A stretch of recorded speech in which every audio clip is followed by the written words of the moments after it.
Hey dear viewer, this is Almighty Z, and my childhood seems to keep getting abused. Because I finally watched the new Percy Jackson series, and it felt like seeing one of my childhood toys be ripped to shreds by Cerberus. To shreds, you say? When I found out in 2020 there was going to be another adaptation of the Percy Jackson books, I was cautiously optimistic. There was space in the pop culture market for a young adult series to capture audiences' attention, and Rick Riordan himself was going to be more involved creatively. Even if Disney's new media was turning noticeably sour at the time, a part of me believed that maybe they could nail this one. Maybe Daddy Disney will be there for my Little League game this time. And then we'll get pizza afterwards like the other kids with happy adaptations. Instead, Daddy Disney shows up drunk at the final out and he only has enough money for a Slurpee. Yet I'm surprised I don't see a more negative response towards this adaptation. Yeah, it's a better adaptation than the Fox movies, but that's easier than breathing. It should be judged as its own piece of art and not be given props for not tripping over itself as hard as the films. This show has some of the elements of the books, such as our characters are now at appropriate ages, or the story follows most of the beats and locations of the books, but at the same time, it introduces new scenes that weren't needed, the tone doesn't really match the books, has very flat dialogue, and recontextualizes certain story beats or character moments that alter long-term character arcs and the world building. And with the adaptation into a streaming series, well, not all the story elements gel with this medium. Especially with season 1, a lot of the intrigue and enchantment of the books is completely missing. Many scenes that could be engaging are just straight up boring, which should never be an adjective used to describe a middle grade fantasy adventure story. And this isn't even getting into the cheap production quality the show has. With a world filled with unique settings based on Greek mythology and creatures that require special effects, you can tell each episode is tailored to be as budget tight as possible. Monsters with effects have limited screen time, along with any establishing shots of places. Now supposedly this show was given a similar budget to The Mandalorian, but after seeing all the obvious ways they cut corners, I have no choice but to press X to doubt. And no, just because this is a kids show doesn't mean it's supposed to be bad. There's plenty of good children's media that holds up incredibly well, and I get tired of hearing this dribble of an argument. Now if you're thinking, but Rick Riordan himself helped write this series and had a lot of creative control in the show. How can you say it can be bad? Well, a few reasons. First, writing a TV series is vastly different from writing a book. Even if you had help from more experienced writers, there's time constraints, a 3-act form is usually enforced, and the visuals of storytelling are reliant on a massive team of people. It's like going from flying an airline passenger jet to an Apache helicopter. It's an entirely different kind of flying, altogether. It's an entirely different kind of flying. And not everyone can make the transition work. For example, J.K. Rowling wrote the first 2 Fantastic Beasts movies completely on her own, and they were bad. And because the characters, world, and bland stories gave a bad foundation for the series, by the time an additional writer came for the 3rd film, it was too late, and the series ended with a whimper. Second, the idea that Rick Riordan signed off on most of the show's creative aspects means they're automatically good is a horrible line of logic. Every creative decision can and should be judged on its own merit, whether it came from the other showrunner, the writers, or the creator of the books this show is adapting from. Over time, said creator can make poor choices with where to take future installments of their stories, and possibly lose sight with what made their work good to begin with. This argument didn't work for George Lucas in the prequels, and it doesn't work now. And third, Rick Riordan's own work has been in decline ever since The Blood of Olympus. Each further story set in the Percy Jackson universe has slowly damaged the continuity, legacy characters, world building, and keeps pandering to shippers. So as much as I will always love and appreciate what your earlier work has done to give me joy, comfort, and inspiration, Uncle Rick, I don't trust your creative writing skills anymore. This series will discuss each season of the show, and I will go into as much detail as needed to illustrate why this show is inadequate, both as an adaptation and as a television series. So the books will also be heavily discussed too if you haven't read them. I know I'm a tad late to the party for the first season, but to discuss season 2, I need to start at the beginning. And although there are some similarities between the problems with this series and Netflix Avatar, I'm going to structure my criticism differently than that video. I plan to be more in-depth with my critique and phrase it differently from "it's not what the original did." If you do enjoy this show, that's fine, but I don't. I think it's quite bad and I want to thoroughly explain why. And who knows, maybe I can change your mind. To say I really like this book series is a gross understatement. I adore the Percy Jackson books with a fiery passion that Hephaestus could harness for his forges. I started reading the books when I was 11, a perfect age to become engrossed with these stories of adventure, heroism, friendship, and romance. And the idea of Greek mythology being involved in the modern world provided a unique way you could perceive life while learning about the myths themselves. that there's more than meets the eye, and the adventures our characters took were vital for saving the world, even if most could never understand or know. The collection of characters featured in each tale was so endearing, you felt like they could be some of your best friends and companions. Partly because of how admirable they were in unique ways that made you want to be as brave as they were. You felt triumph with each victory, sorrow with each loss, and their struggles handling the life of a half-blood, coinciding with handling the growth of being a teenager, provided an outlet to help you understand your own feelings and turmoil during that difficult stage in life. It helped me and any other awkward kid feel like they could belong to a group of people, that our uniqueness could be harnessed into a greater purpose, and maybe we were a half-blood too, even if we didn't have dyslexia or ADHD.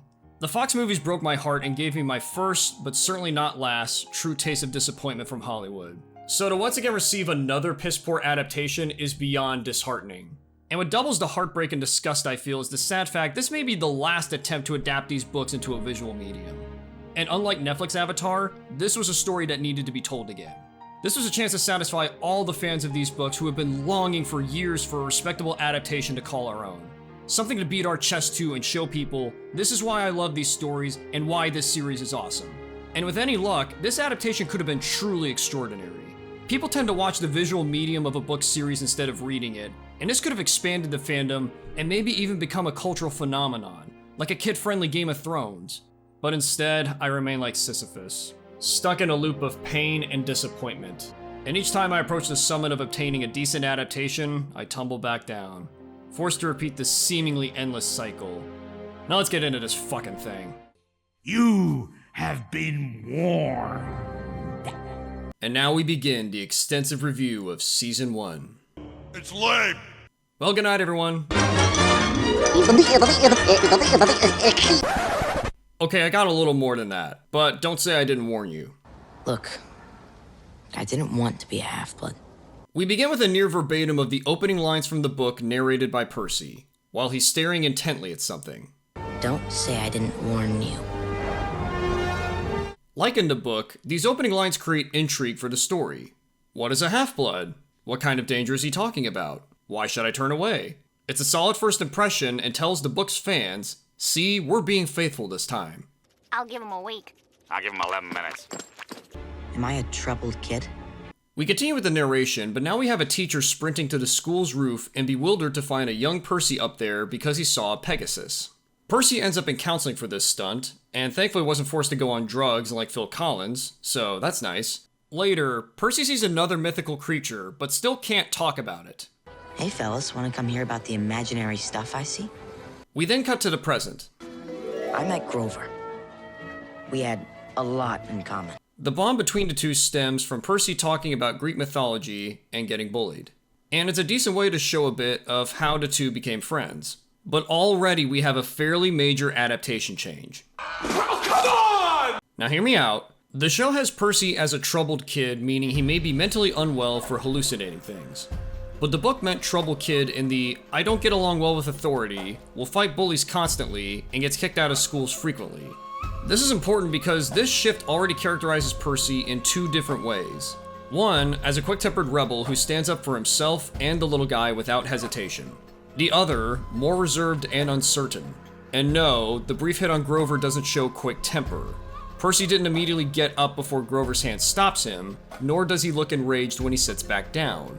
As is the case with any show's introduction to their main character, these actions speak for who he is.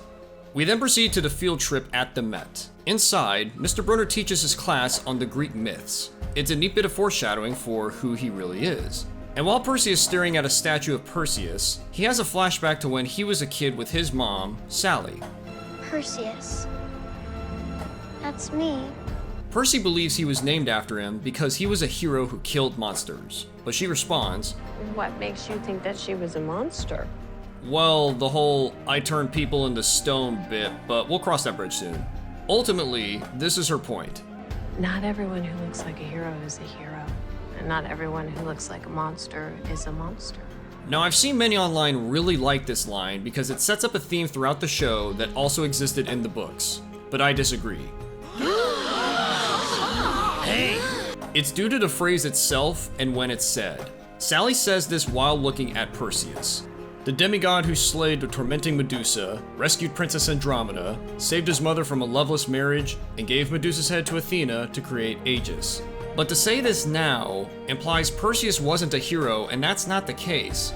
By many accounts, including Riordan's own Percy Jackson's Greek Heroes book, Perseus was a noble hero. If this was said in front of Theseus or Phaethon, heroes who did questionable acts, this phrase would be more applicable for your theme. Second, I would change this phrase to, not every hero is a hero, and not everyone you meet appears as they seem. It accomplishes the theme you want and is more applicable.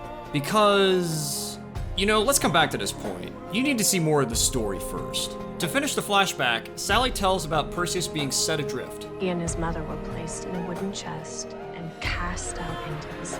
His mother would whisper in his ear, "Hold fast, Perseus. Brave the storm that was made to break us, for we are unbreakable." And yet, despite all odds, Perseus would go on to have a happy ending. It's a nice moment showing Sally's love for Percy and what she's teaching. Percy? Mom? I'm right here, sweetie. Mommy's here. Tad embarrassing for Percy, but notice how he just takes the insult and doesn't retort. And yet another teacher, Miss Dodds, scolds him anyway. You will learn to control yourself. Do you understand me? Me? Do you understand me? And yes, this is quite clunky. Because if Percy did snap back at Nancy, the scolding would make sense. But Mr. Brunner steps in to calm everyone down and gives Percy a pen. He tells Percy it's special before sending him off. While Grover and Percy have lunch outside, Nancy throws her food at Grover. This finally gets Percy to go over and... Interesting shove, cause you didn't touch her at all. If the water rose and grabbed her like in the book, that would make a later reveal more coherent. But Percy's stunned and then notices his pen is shaking. Then hears Miss Dodd's voice in his head. We're not fools, Percy Jackson. Suddenly, Dodd slowly transforms into a winged creature. The other kids don't notice her. Dodds attacks Percy, but somehow a sword is impaling her and she crumbles into dust. Percy blacks out, wakes up, and is told by Mr. Brunner there has never been a Miss Dodds. Can somebody tell me what the hell is going on?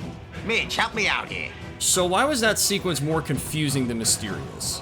Well, the kids not seeing the demon lady doesn't help, but the biggest issue is that a sword randomly appears in Percy's hand. The way this action is shot gives no hints or credence to how this is possible. When the pen's mechanics are revealed, it becomes more ridiculous. There's no way Percy could have known based on what Brunner said earlier. Hang on to that. It is a mighty instrument. The book handled this moment much better. Miss Dodds dragged Percy away to somewhere isolated, where her questioning and attack would be witness-free. But Mr. Brunner tosses a sword at Percy, who swipes for the kill before being told nothing he just saw was real. This created suspense while not breaking itself with stupidity, a recurring itch this show can't scratch. Percy winds up in the principal's office over the Nancy shove. Chiron and Grover are also there, and Percy says he didn't shove Nancy. Grover is then asked what happened, and he says something different. Are you saying you saw Mr. Jackson assault Miss Bubble? Yes. Betrayal. Didn't have Grover betraying Percy on my adaptation bingo card. This gets Percy expelled, and Mr. Brunner rolls up to talk. You might have the most difficult journey. I suspect you are special. Okay, I know you're trying to encourage him, but you rambling about Percy having a difficult journey but is special doesn't really help. Why are you vague posting instead of saying something more meaningful while hinting at your real identity? Like your teachings will have a big impact on him when he leaves. But Percy heads home and runs into his stepdad, Gabe. Excuse me? I have a job. Losing at imaginary poker? You would think that because you're a child. Sally's on the fire escape, feeling the rain on her skin, when Percy comes. I know how hard I've been trying, but this time it really wasn't my fault. It really wasn't my fault. Hey, another good moment of showing her love for Percy. It's nice seeing loving moms. They're cool. Sally mentions getting a call from Brunner about Grover betraying Percy. She tries to pull more information out of Percy, but she only gets this out of him. Something happened to me. It got worse, and I'm scared. This prompts Sally to call Gabe and tell him they're leaving for Montauk. Gabe asks why he would be okay with that, and Sally replies, On my way home on Sunday, I'm gonna stop at D'Angelo's and pick up sandwiches in time for tip-off. Make sure they put the hot peppers on my sandwich. Not please. if you're gonna ask like that. I said please. And once again, we have yet another change from the book. book, Gabe was abusive to Sally and unpleasant to Percy. To get this trip to occur, she had to sweet-talk Gabe. Now, he's just a Weasley loser and she's very open to standing up for herself. And this has massive implications for Sally Jackson's character, and raises the question of why Gabe is involved with Sally's life at all. A few moments later. Percy and Sally arrive in Montauk. The two have a bit more banter before Percy talks about how different he feels and his recent daydreaming. It hasn't felt like daydreaming. It's felt more real. Sally begins to fill in the blanks, that he saw something real, and then says, What did she say to you? She? How did you know it was a she? Making Percy want to know more, Sally slowly reveals this is where she met his father. And his dad is a god, making him a half-blood. Half human, half god. And all the Greek stories she's told Percy growing up are real, and monsters will come after half-bloods before they become strong enough to fight. Everybody got that? So this is interesting on several fronts. We learn Sally has been slowly teaching Percy the Greek myths. She wants Percy to be prepared for when he realizes he's a half-blood, which is another change from the books. Book Sally was very protective of Percy and wanted him kept away from the Greek world, out of fear she'd never see him again. Now, I don't hate the idea of Sally wanting Percy to be prepared for what's to come. It's another way of showing her love for her son. The problem is there are a few trade-offs. The first is the teacher-student relationship between Mr. Brunner, who is actually Chiron, the mythical teacher, and Percy doesn't exist in the show, because any meaningful moments of learning about the Greek stories and how it's integrated into the world today are mostly given to Sally. So Chiron loses agency in the story, and he's not really the wise old man archetype helping Percy into the world. Second, if Sally was more willing to let go of Percy when the time was right, why is she married to Gabe? Grover explains in the book that he had a strong human scent that could hide Percy's half-blood smell that attracted monsters. It showed Sally was putting up with abuse for Percy's protection, and it was a powerful moment showing how far a loving mother could go for her child. But not only will this concept never be explained in the show, since Gabe is a complete loser and not an abuser, there's no reason for Sally to be with him. Or is his riz that irresistible? I feel queasy. This moment gets interrupted by someone knocking at the door. That better not be the mutants.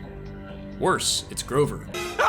He tells Sally that they have to leave now as opposed to tomorrow morning. Things have changed. This is all developing a lot faster than we anticipated. The anger Percy has seeing Grover is quickly diffused by seeing him with his legs exposed. Grover, why is there half a goat in your pants? Oh, it's... So the important thing is not to panic? I gotta say, I figured Percy would be much more dumbfounded right now. Even if his mom just explained some of this, it usually takes some time to adjust your worldview when it's been completely shifted. While in the car, Grover tries to explain himself and reveals he's a satyr. If I hadn't gotten you kicked out of school, you'd have never survived the night. What's chasing us now would have found you there easily. Which is fairly logical, but remember when I said it was a big change to make Percy be troubled instead of a troublemaker? Well, if you let him be the latter, you can have the Nancy shove get him expelled. Instead, you have to make Grover a manipulator for this to work, which adds an element to Grover's character that I don't think you wanted. I'm sorry. Okay, that's a nice little moment of Grover trying to remain Percy's friend. He also admits he knew Dodds was real, but he couldn't see her this time. The mist kept her hidden even from us until it was too late. Mist? What's a mist? The mist. It's the veil that hides the magical world from the human world. Whoa, hold the gosh darn Iris message! This is how the mist works in the show? The magical world is completely hidden, which is why no one saw Miss Dodds turn into a monster. Well, that's just Quickie Mart levels of convenience if monsters can do whatever the hell they want, and no one in the mortal world will bat an eye.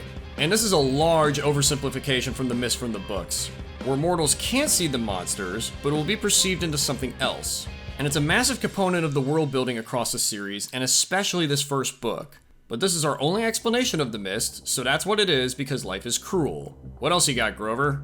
Camp is a sanctuary for half-bloods, a safe space where you can learn who you are and what the world is like on the other side of the mist. Okay, it's odd how you're describing it as a college campus safe space. You're leaving out the part where you learn how to fight monsters for some reason. Percy asks his mom what else she has kept from him when suddenly... Is that the Minotaur?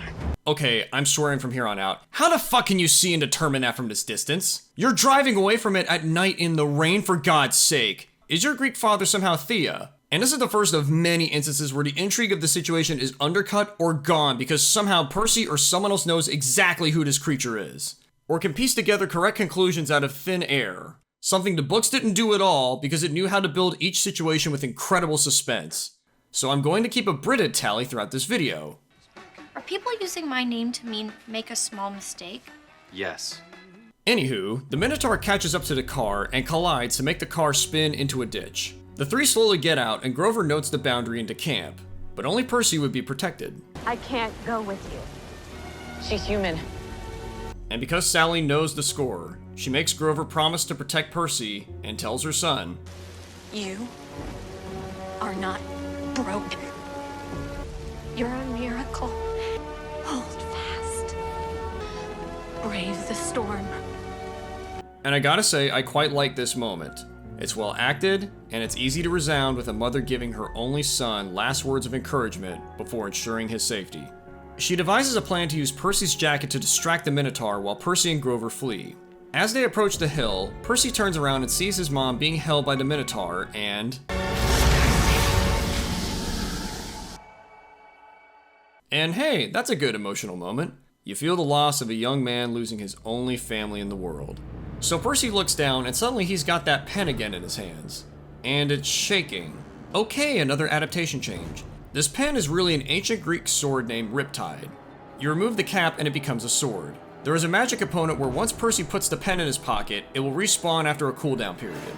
But in this adaptation, the pen shakes when monsters are nearby, like Sting turning blue in Lord of the Rings. But this mechanic is inconsistent in the show. It didn't shake when the Minotaur was by the car, or when Percy was closer to the Minotaur at the hill.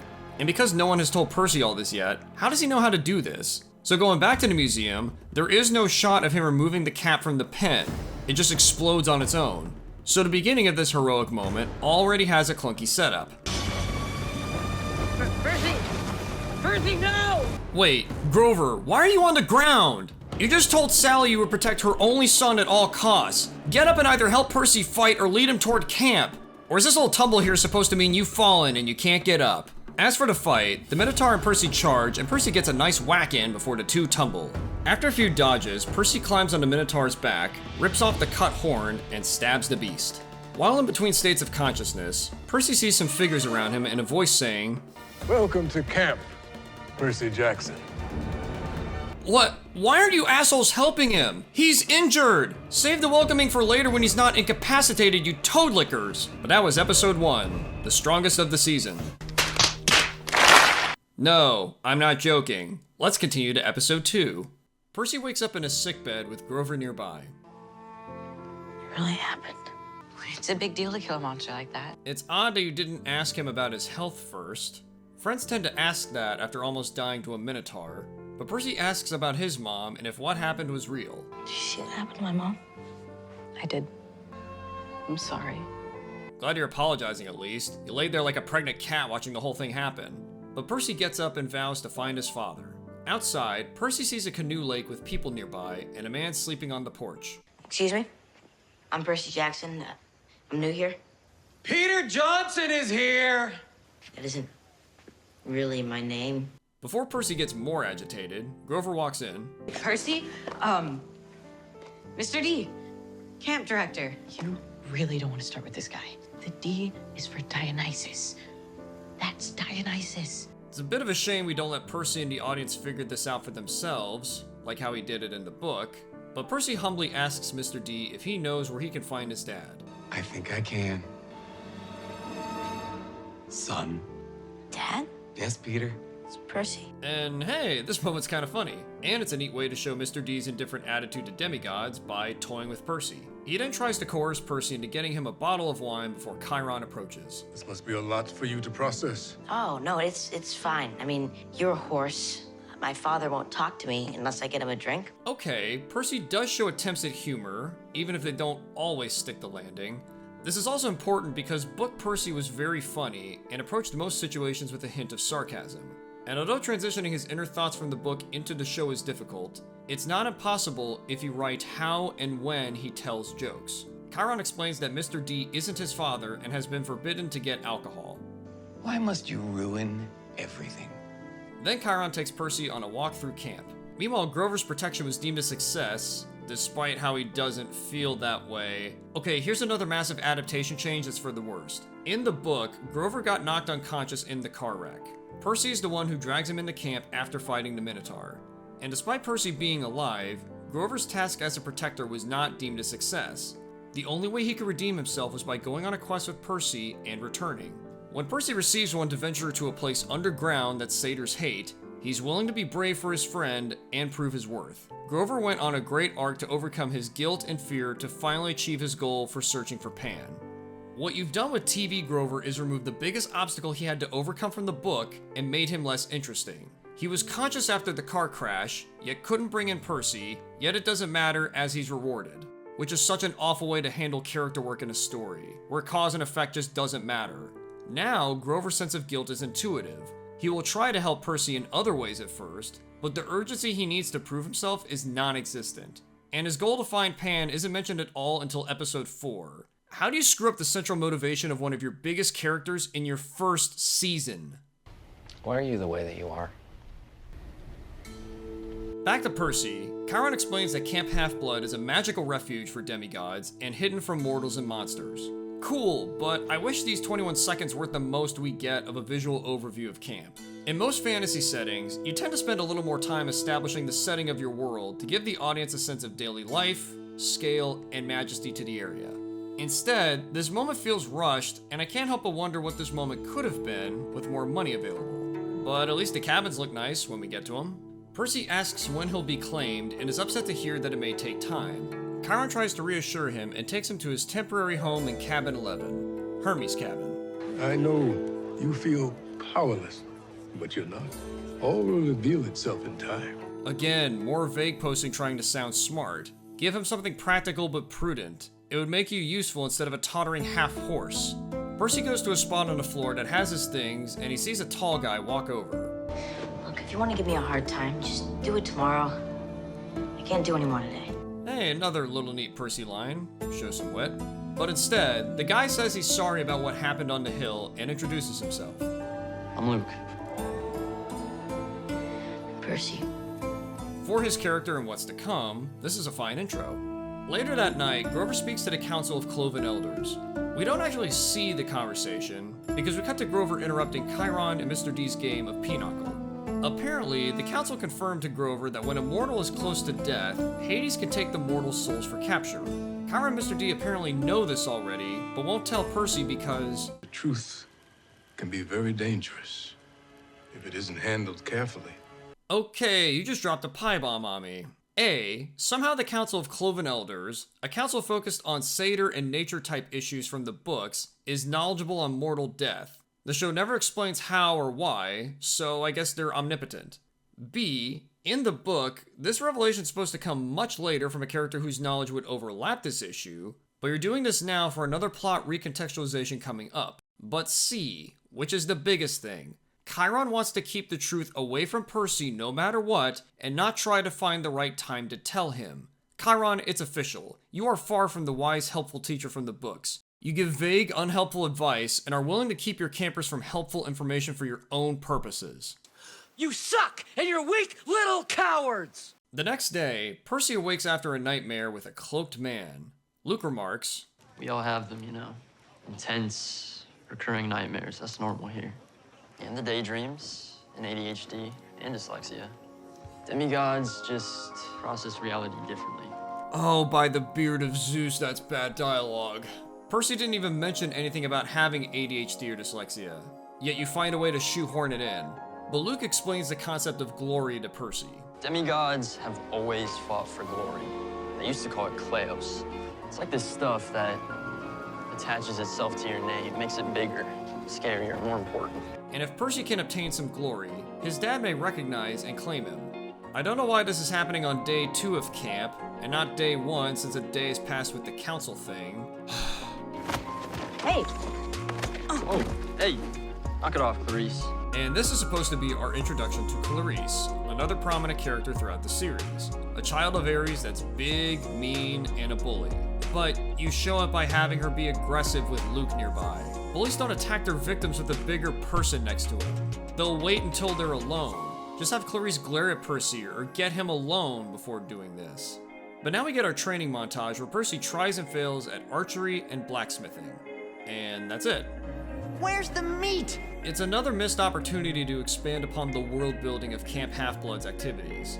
And if he did canoeing and was good at it like in the book, it would be a nice hint for a reveal about to come later.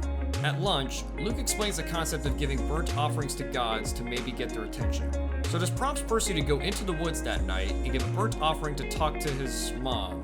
But she's not a god, so that makes the following moment less heartfelt. I think you used to hate this. When the phone would ring the night after you left me to new school, I'd tell you that people are awful, but I wanted to come home. Now, I really like Walker Scobell's acting here that conveys loss, frustration, and optimism within this monologue. As for his speech, he says he's made real friends at camp, says he's mad his dad has ignored them both for years, but he'll make him acknowledge them. And it's an okay way to establish where Percy's priorities lie.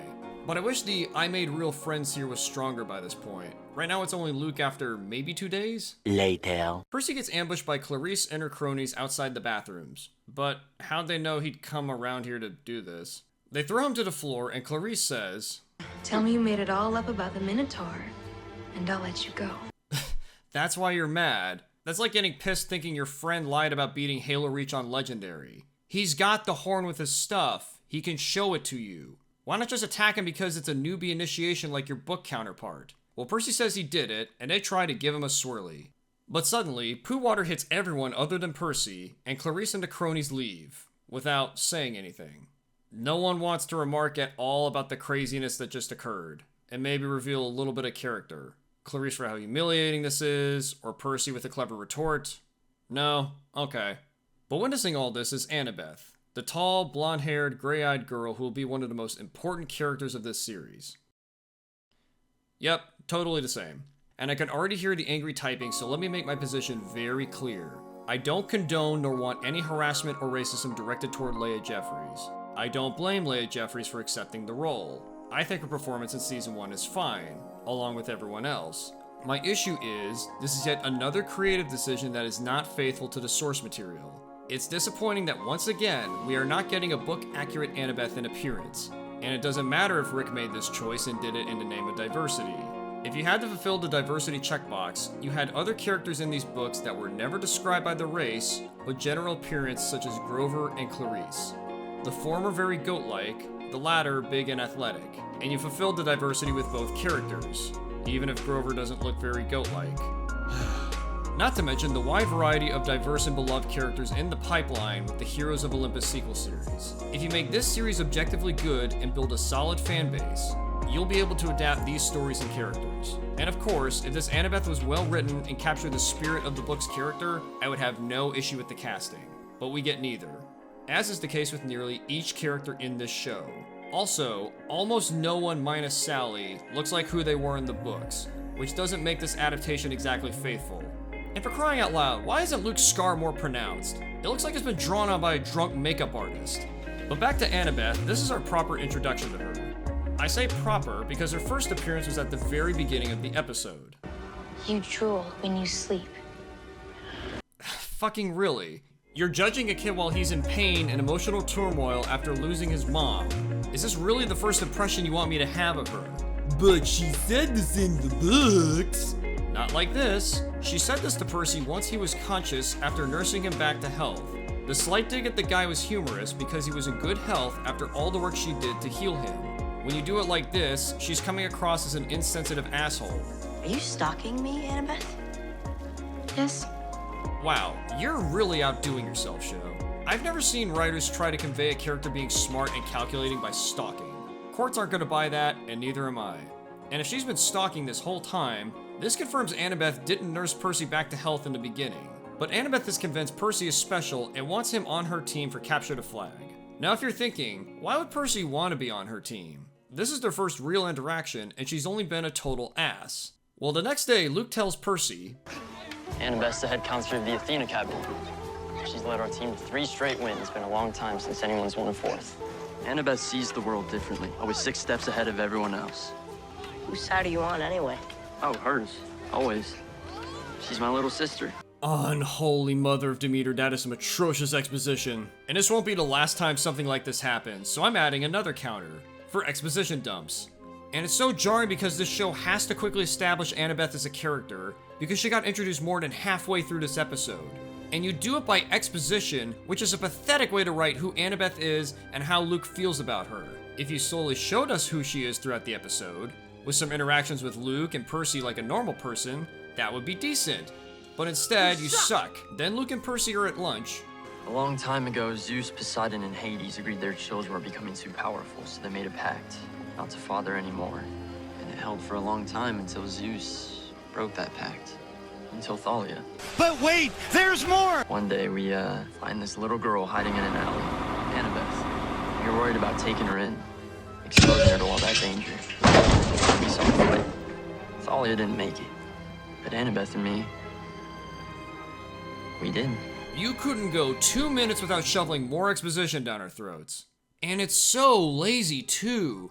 They don't cut to anything different, like a scene where the gods are in shadows making the pact. They don't cut to young Luke, Thalia, and Annabeth fighting alongside each other. That comes next season, when I guess they realized visuals would help with this history. And Percy barely interjects during this. He just takes it all in stride and doesn't comment on how this wasn't fair to Thalia, or how massive being a kid of the big three is. He did this in the book to help break up the monotony and show his thoughts and feelings on the subject. It made scenes like this interesting, so naturally this show's writers surgically remove it with chopsticks. But onto capture the flag. Annabeth leads Percy to his position, and he tries talking to her about needing glory. But I need this to go well today. I need my father to see it go well. When she finally responds, You still don't get where you fit into all this, do you? then she goes invisible and fucks off. Okay, more bad character writing here. Percy has no clue what his job is supposed to be, and Annabeth doesn't tell him. You're trying to make Annabeth aloof, but aloof people will give information when necessary. If Annabeth wants to win, and she does, she needs to give Percy basic instructions on what to do for her plan, like the damn book did. While Luke advances into red team territory, Percy kills time. I wonder if a fall from this height would be enough to kill me. Then Clarice and her team get the jump on him. I just want you to admit you're a fraud. Are you feeling up to that yet? Really? You still think he's lying? He has the horn! And Percy, why aren't you mentioning this? Or being snarky saying, I've got proof but you're too stupid to understand it. Instead, you just run away because this version of you is annoyingly meek. Percy gets chased to the canoe lake. Then he's somehow able to outmaneuver his foes and has the strength to break Clarice's spear, which allows the blue team to win. And how many times are we gonna leave out crucial details from a scene when adapting it from the book? Yeah. So Percy never gets in any body of water, like a creek, before suddenly becoming a badass. The point of this was to give one last big hint who his dad was, and show how a new demigod could beat 3 experienced ones in combat. If you have no book knowledge, it looks like Percy activated his ult or just conveniently knew what to do. And why would Luke be running down by the lake when Chiron stated earlier, The first team to retrieve the opposing flag and return it across the river shall be the victor. This makes no sense! After the game, Annabeth appears next to Percy saying, not bad, hero. Were you here the whole time? Yes.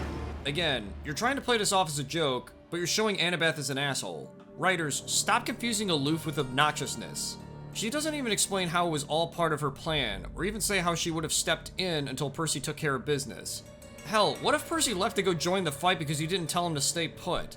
Then when your plan have worked, and when she helps him get up, she then decides, I'm sorry. What is wrong with you? Another moment for the lulz, but it's also done to show Percy's cuts being healed by the water. I guess Annabeth knew what to do because she's just that smart. Oh, and Poseidon claims Percy as his son. And there was much rejoicing. All the potential hype from this reveal feels so lackluster from how the only clues leading to this are the fountain and toilets. And the gravity of the situation is given no room to breathe because suddenly we're at the big house where Chiron explains, For months now, Zeus and Poseidon have been locked in a dispute over the Master Bolt, symbol of Zeus's authority, and it has been stolen. Who stole it? You did. But wait, there's more! I didn't do anything. Of course you didn't. But An ultimatum has been given to him by Zeus that if he doesn't return the bolt by the summer solstice in 1 week, Zeus is king on Olympus, and Poseidon has always resented it, but there is a third brother who has always deeply resented them both. Hades. Yes. So not only are we dropping all of this at the end of episode 2, instead of having other characters maybe explain bits and pieces of information, such as the concept of the Master Bolt earlier, it's all completely stated as a matter of fact now. Like the idea that Hades has the Master Bolt instead of being the most likely culprit. And there weren't any hints or signs that anything was off or awry at camp or the world before this. Not to mention the fact that Mr. D and Chiron waited until Percy got claimed to bring up the fact that he's being blamed for stealing something that could lead to the end of the world. The central plot for this season is rushed and unceremoniously explained. Why would you do this? But this is Percy's response. Poseidon has ignored me my entire life. The fate of the world hangs in the balance. You will accept this quest. I won't. Hey, Percy, this is the end of the world we're talking about. It's understandable to be mad at Poseidon, but if the world ends, no one will be spared. Or maybe if the massive consequences of this war was explained well, you'd agree to the quest. Instead, Grover pops in to tell Percy that his mom is alive, disobeying what Chiron and Mr. D said earlier. And this makes Percy agree to take the quest. And it was by this episode I knew this adaptation would be crap. Aside from this being the episode where most of the world building should be established but still feels hollow, look at the number of characters and plot points that are recontextualized. Percy is less bold and quick-tempered in his actions, so his attempts at humor aren't as funny, nor as frequent because he is much milder than his book counterpart. In turn, this translates to less actions he takes in the story, and he is a more passive character because of it. Hell, he accepts the Greek world revelation relatively in stride instead of somewhat rejecting it. Grover's motivation is missing, and he will be like a floating box this season. Annabeth is an asshole that the writers think is stern and stoic. She interacts with Luke like any other camper, not someone like a brother to her, or someone that she finds kind of attractive. Luke doesn't have underlying anger in his actions, and we must be told how he feels about Annabeth. Clarice is only a bully over glory that can be proven but isn't. Chiron sucks as a teacher. Oh, and our main character's focus on the quest for the season is not so much about preventing war among the gods, but for getting Sally Jackson back. It should matter, but not overshadow the stakes of the missing bolt and the potential end of the world. And I realize how much time I've spent on only 2 episodes so far, but it's because you need to understand how already broken this adaptation is. It doesn't take until later in the season for the cracks to become noticeable. It's now. After this, it's all a slow nail in the season's coffin. Next episode begins with Percy entering the attic of the big house to get his quest from the Oracle of Delphi. You seem busy. I'll come back. To get props, that's a fairly funny reaction. Then green mist appears to form Gabe, and the quest lines are slowly said. You shall go west and face the god who has turned. You shall find what was stolen and see it safely returned. You shall be betrayed by the one who calls you friend and fail to save what matters most in the end. Once done, Percy is surrounded by Chiron and various campers to choose a companion from. While Chiron is still explaining, Percy says, Annabeth. And if the mission required someone to push me down a flight of stairs for it to succeed, you want someone who won't hesitate when they do it. Sorry, that's your logic. Couldn't Clarice do that too? She'd just be more of a dick about it. I know you're trying to say someone who is dedicated to success, but that could apply to many campers, including Luke from what we know by this point. And with Annabeth's aloofness, you don't get the impression she's dedicated to success. As for that third line of the quest, it's not revealed when Percy chooses Annabeth. I edited the prophecy together because they show it when Percy tells Grover he chose him. Bye. You shall be betrayed. I trust you. So when it's edited like this, you're implying Percy is choosing Grover because he thinks Grover will betray him, but he's weak enough to see it coming. And I don't like the idea of Percy being vindictive against Grover to build tension between the two, especially since there hasn't been anything to suggest this version of Percy would conceive of the idea. If you have both characters need or want to be on a quest through interacting with Percy, like you did in the book, it would be a more logical way to set them up on this journey. This also doesn't gel with what Percy reveals later, so keep this in mind. Luke goes to Percy before he leaves and gives him flying shoes as a gift, where Percy confides that he wanted to choose Luke over Grover, but... I thought about choosing you before I chose Grover. I was afraid. I have a chance to rescue my mom. If it gets in the way of the quest, Annabeth might try to, and you told me you'll always be on her side no matter what, and... It's a shame for the reasons I described, but Luke encourages him to do well on this quest. Another nice moment I'll give props to is the status of these two's friendship. Before leaving camp, Annabeth stops by Thalia's tree. She's really gonna miss that tree, huh? And then Grover replies, When Annabeth first arrived here with Thalia and Luke, they were being chased by monsters. Agents of Hades. Thalia turned back to fight to buy her friends some time. Her satyr protector tried to stop her, but she wouldn't listen. So, at the last moment, Zeus intervened to save her life and changed her form. It doesn't help how clunky all that felt based on his one comment. Percy replies it's odd how his one idea to save his daughter was turning her into a tree. She fought valiantly, and she met a hero's fate. She met a pinecone's fate. Huh, this joke's out of place for you, Percy. Because it's about someone who sacrificed themselves for others, and this quip is mean-spirited. You weren't like this in the book, and I don't think show Percy would do this either. Annabeth replies he's not as brave as Thalia, and he needs to do exactly what she says in order to stay alive. And then the journey begins. Heroes' quests are world-defining events. A quest is a sacred thing. And to be charged with one is to be in conversation with the gods themselves.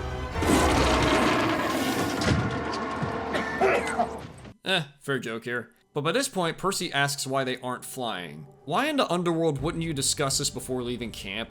Or even in a taxi ride over? You're a forbidden child. Zeus might decide to take a shot at you himself. The sky is his domain. When the bus stops for gas, Annabeth orders the two to stay put while she gets snacks. Wait, didn't Grover say this earlier? I'm gonna pack the best snacks. So much for that, Grover. Worthless goat. But Percy says no to Annabeth's directions and wants more say on the quest, while Grover doesn't want to stir the pot. Oh golly, the road's getting bumpy because I sing in this song. What are you doing? It's a consensus song. So it makes sense for this version of Annabeth to take charge of the quest. But it'd be better if the audience had more to go from to know if she's making the right choices. And if Percy was bolder, he'd have more of a say in his own quest, or he'd be pointing that out, but life is cruel. Anyway, inside, Annabeth notices a Fury. I guess her spidey sense tingled in this moment. But as she heads back, Grover explains to Percy how monsters find half-bloods. It's true they are more likely to sense a more powerful demigod, but it isn't your power exactly that draws them. What a monster senses kinda depends on the monster. Once inside the bus, Annabeth puts on her cap in front of everyone. Oh, come the fuck on! This is like peeing on the floor, and you're telling me the mist will hide this too? Yes. While invisible, Annabeth gets behind Miss Dodds and starts talking to her. If you guys were better at your job, I might not have noticed you here so easily. If Thalia were better at hers, there might not be a family of squirrels making her their home. This conversation also occurs because in the show, monsters are good at identifying weaknesses and how to attack them verbally. And of course, our super smart demigod doesn't use the element of stealth to stab Miss Dodds and taunts her instead. If I'm being charitable with this moment, I'd say the writers are trying to show Annabeth's fatal flaw of pride. I say charitable because this scene amounts to nothing detrimental to her. Because after Miss Dodds says, Either way, now it would seem that you're exactly what they say you are. The pride of Athena's offspring.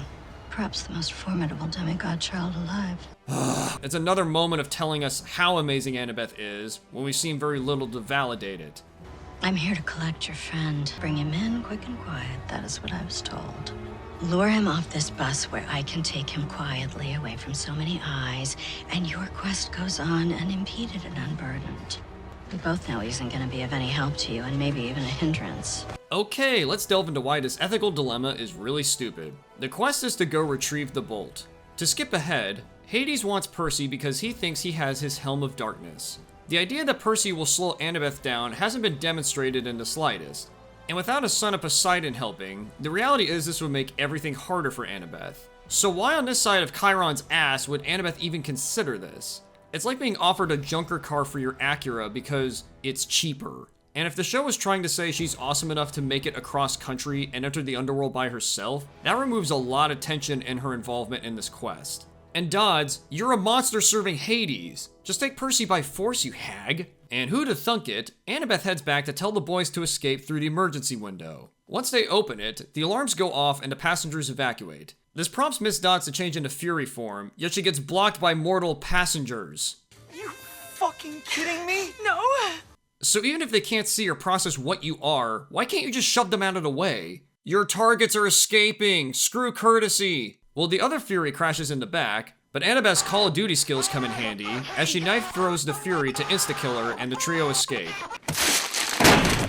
I'd be more frightened by these lieutenants to Hades if they didn't have the combat skills of a special needs class. This entire encounter is so lame, especially when the book had them be incapacitated for a good reason and show Percy's quick thinking in battle. But the trio walk through the Jersey Pines, and Percy asks if they can call camp for help, which, again, why haven't the rules around cell phones been explained to Percy yet? Annabeth replies with, "We were sent on a quest by the Oracle. Would you think it would be easy? It's supposed to be hard. If we call camp, we're basically saying it was a mistake to choose us."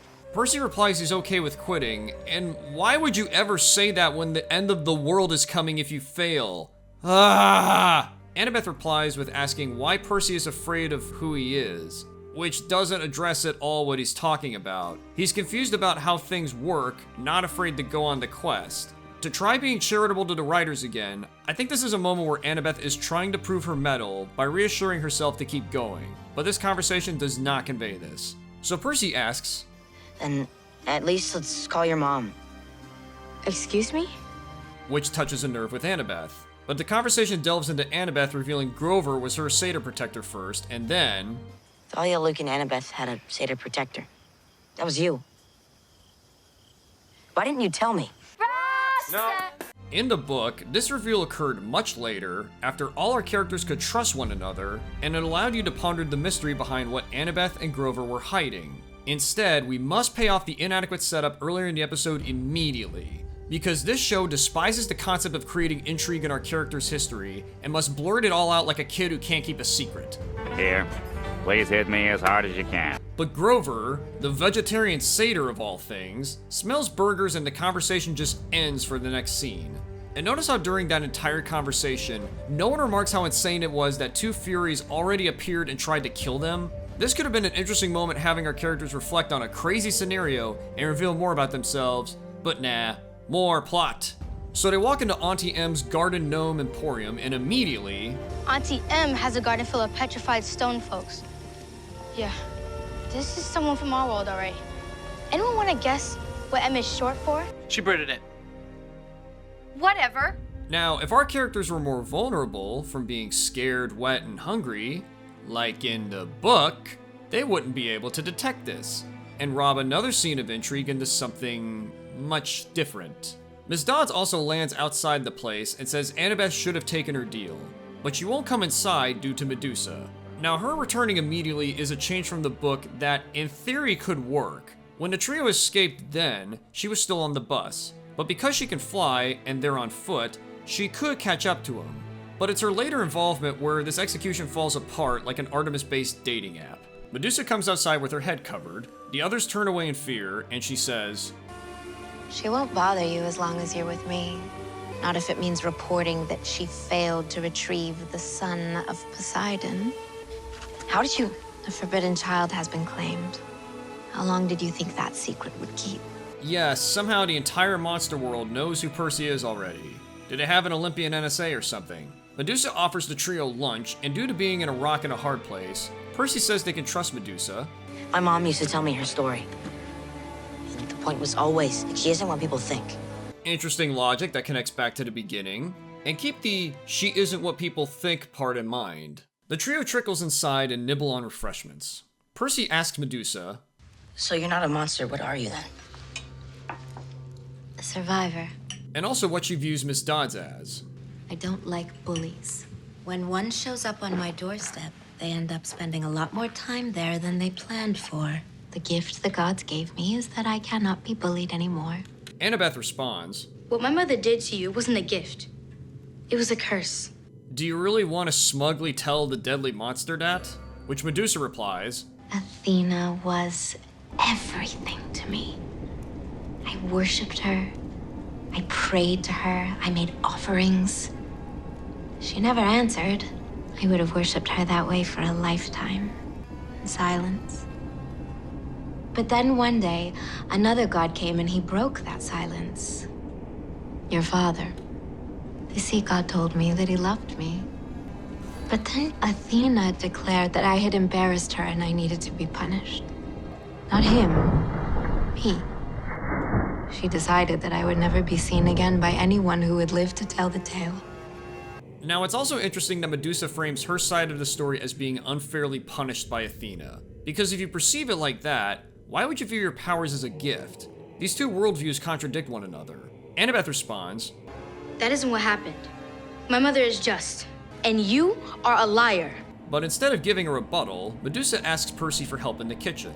Kind of a shame Annabeth didn't tell what the other side of the story was.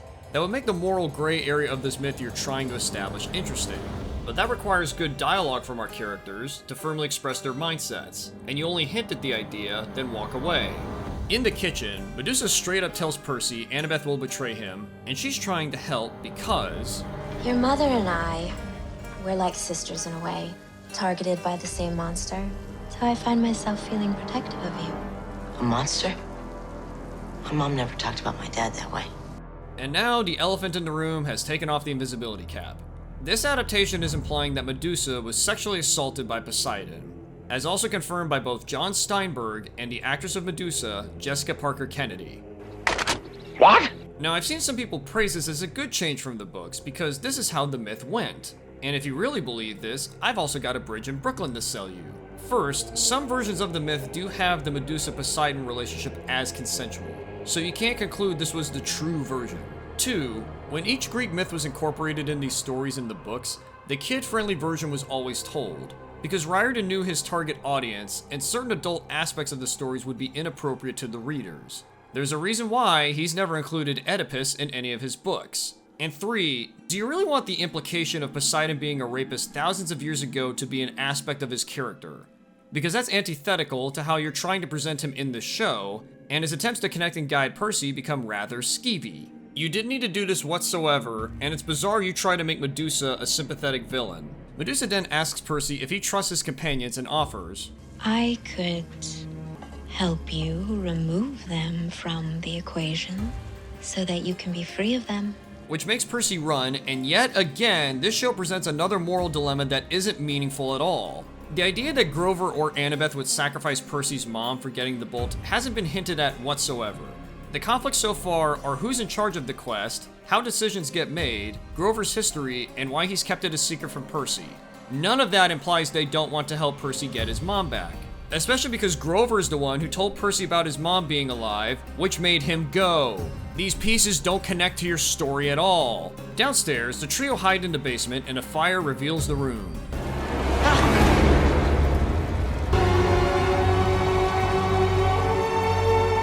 Huh, that's a lot of statues you got there, Medusa, including some regular mortals. Are all of them bullies to you? The gift the gods gave me is that I cannot be bullied anymore. And do you writers realize what you've done? You've completely contradicted yourself on the idea that Medusa is a sympathetic villain. This moment clearly shows she's fine turning into whoever she wants into stone. It doesn't matter how she became a monster if she's content to end thousands of mortal and mythical lives at her whim. Evil beings do this. It's astounding how pathetic your writing ability is when your sympathetic villain idea has collapsed quicker than the Tacoma Narrows Bridge. And now let's go back to that line at the museum. Not everyone who looks like a hero is a hero, and not everyone who looks like a monster is a monster. Mechanically in the world, monsters are set up to kill demigods. Every monster in this season is something that's quite content to kill demigods, and the one monster attempted to be not as bad ends up wanting to kill anyway. So this phrase contradicts itself within universe, hence why it should be changed. And Grover, not Annabeth, tries coming up with a plan by splitting up while he'll use the magic shoes to fly and take out Medusa. But once the shoes are on... Okay, off, down. So we're gonna need a new plan. The other two hide while Medusa starts hunting them down. You could have shown your father what it means to stand up for someone you love. You could choose to save your mother instead of doing your father's bidding. This taunt isn't effective because Percy's already more motivated by saving his mom than the bolt. And what exactly could you have done to guarantee Percy would get his mom back? Give more snacks? Again, this conflict doesn't compute with the story you've told so far. As she gets closer, Percy closes his eyes and stands up. Grover flies back to distract, but crashes into a nearby statue. This allows Annabeth to put the cap on Medusa, while Percy slices to kill her. Oh goody, another subpar action scene. First, Grover never gave an explicit plan to battle Medusa. Here's the plan. I'll get in the air. I'll draw her attention as soon as you hear me say Maya. So everyone involved just knew what to do in the spur of the moment, including Grover somehow gaining enough control to fly close enough for a distraction and not into her or look at her. And Annabeth knew that putting the cap on Medusa would nullify her looks. And Percy knew where to slice to cut off her head, even though she's invisible. And once her head is chopped off, that's mighty lucky the cap stayed on the entire time. Otherwise, everyone would be in the gardening section at Lowe's. Why not just go with the book's plan of using an orb for Percy to look at while fighting Medusa, and then use a blanket to cover the head? Why are you choosing the stupid option every time? Percy then goes to kill Miss Dodds with the head, but Annabeth begins to have some respect for Percy. That's nice at least. Inside, Percy suggests leaving the hat on the head and burying it. Annabeth agrees, then questions Percy back on what Medusa said. You could have saved your mother. Is your mother still alive? She's with Hades. Wait, did Grover only tell Percy at that moment in camp? And I guess no one else found out about this. But then the two start going after each other's dilemmas. What are you actually doing on this quest, and why do I have to hear about this from Medusa? Okay, while we're at it, you should have accepted my offer. What's that about, do you think? And why do we have to hear it from Alecto? Enough! Not exactly a tension-filled, near-shouting match from our actor's delivery to warrant Grover's enough. I can think of other kids' entertainment that have moments like this handled better. This is all your fault. My fault? None of this would have happened if you had just listened to me in the first place. Oh, so you knew this would happen? I didn't know what would happen, which is why we should have left while we still could. Stop it! But Grover, not Annabeth, explains that the hat is a gift from Athena, and it's her only connection to her mom. Which, why wouldn't Annabeth be the one to tell this? She's proud of her mother and would easily explain this. And if it's so important, why didn't she push back on Percy's burying suggestion? Leave the hat on and bury it in the basement. That ought to keep it safe. Sure. It's the only thing she's ever possessed that connects them. That ought to matter to you. Some special gift, I guess. Okay, but how are we gonna make sure this thing is safe? I'm not up to that yet. Again, why is it with each plan it's Grover and not Annabeth figuring it out? She's the daughter of Athena, the goddess of wisdom and battle strategy. Each time you don't write these moments for her character, squanders huge moments of characterization. It's like sitting Otani on the bench for a minor league scrub. Grover then calls out, His mom's alive. Can you imagine how confusing that must be for him? Feeling like he may have to choose between the fate of the world and the fate of the only person who's ever cared about him. All day, I've been trying to keep this quest on track without upsetting either of you. She asked you a question back in the woods, and you never really answered. Then Percy spills the beans. Me? Because the Oracle said one of you would betray me. I chose her because I couldn't imagine we'd ever be friends. And I chose you because I thought if I can count on anyone to be on my side, no matter what, it was you.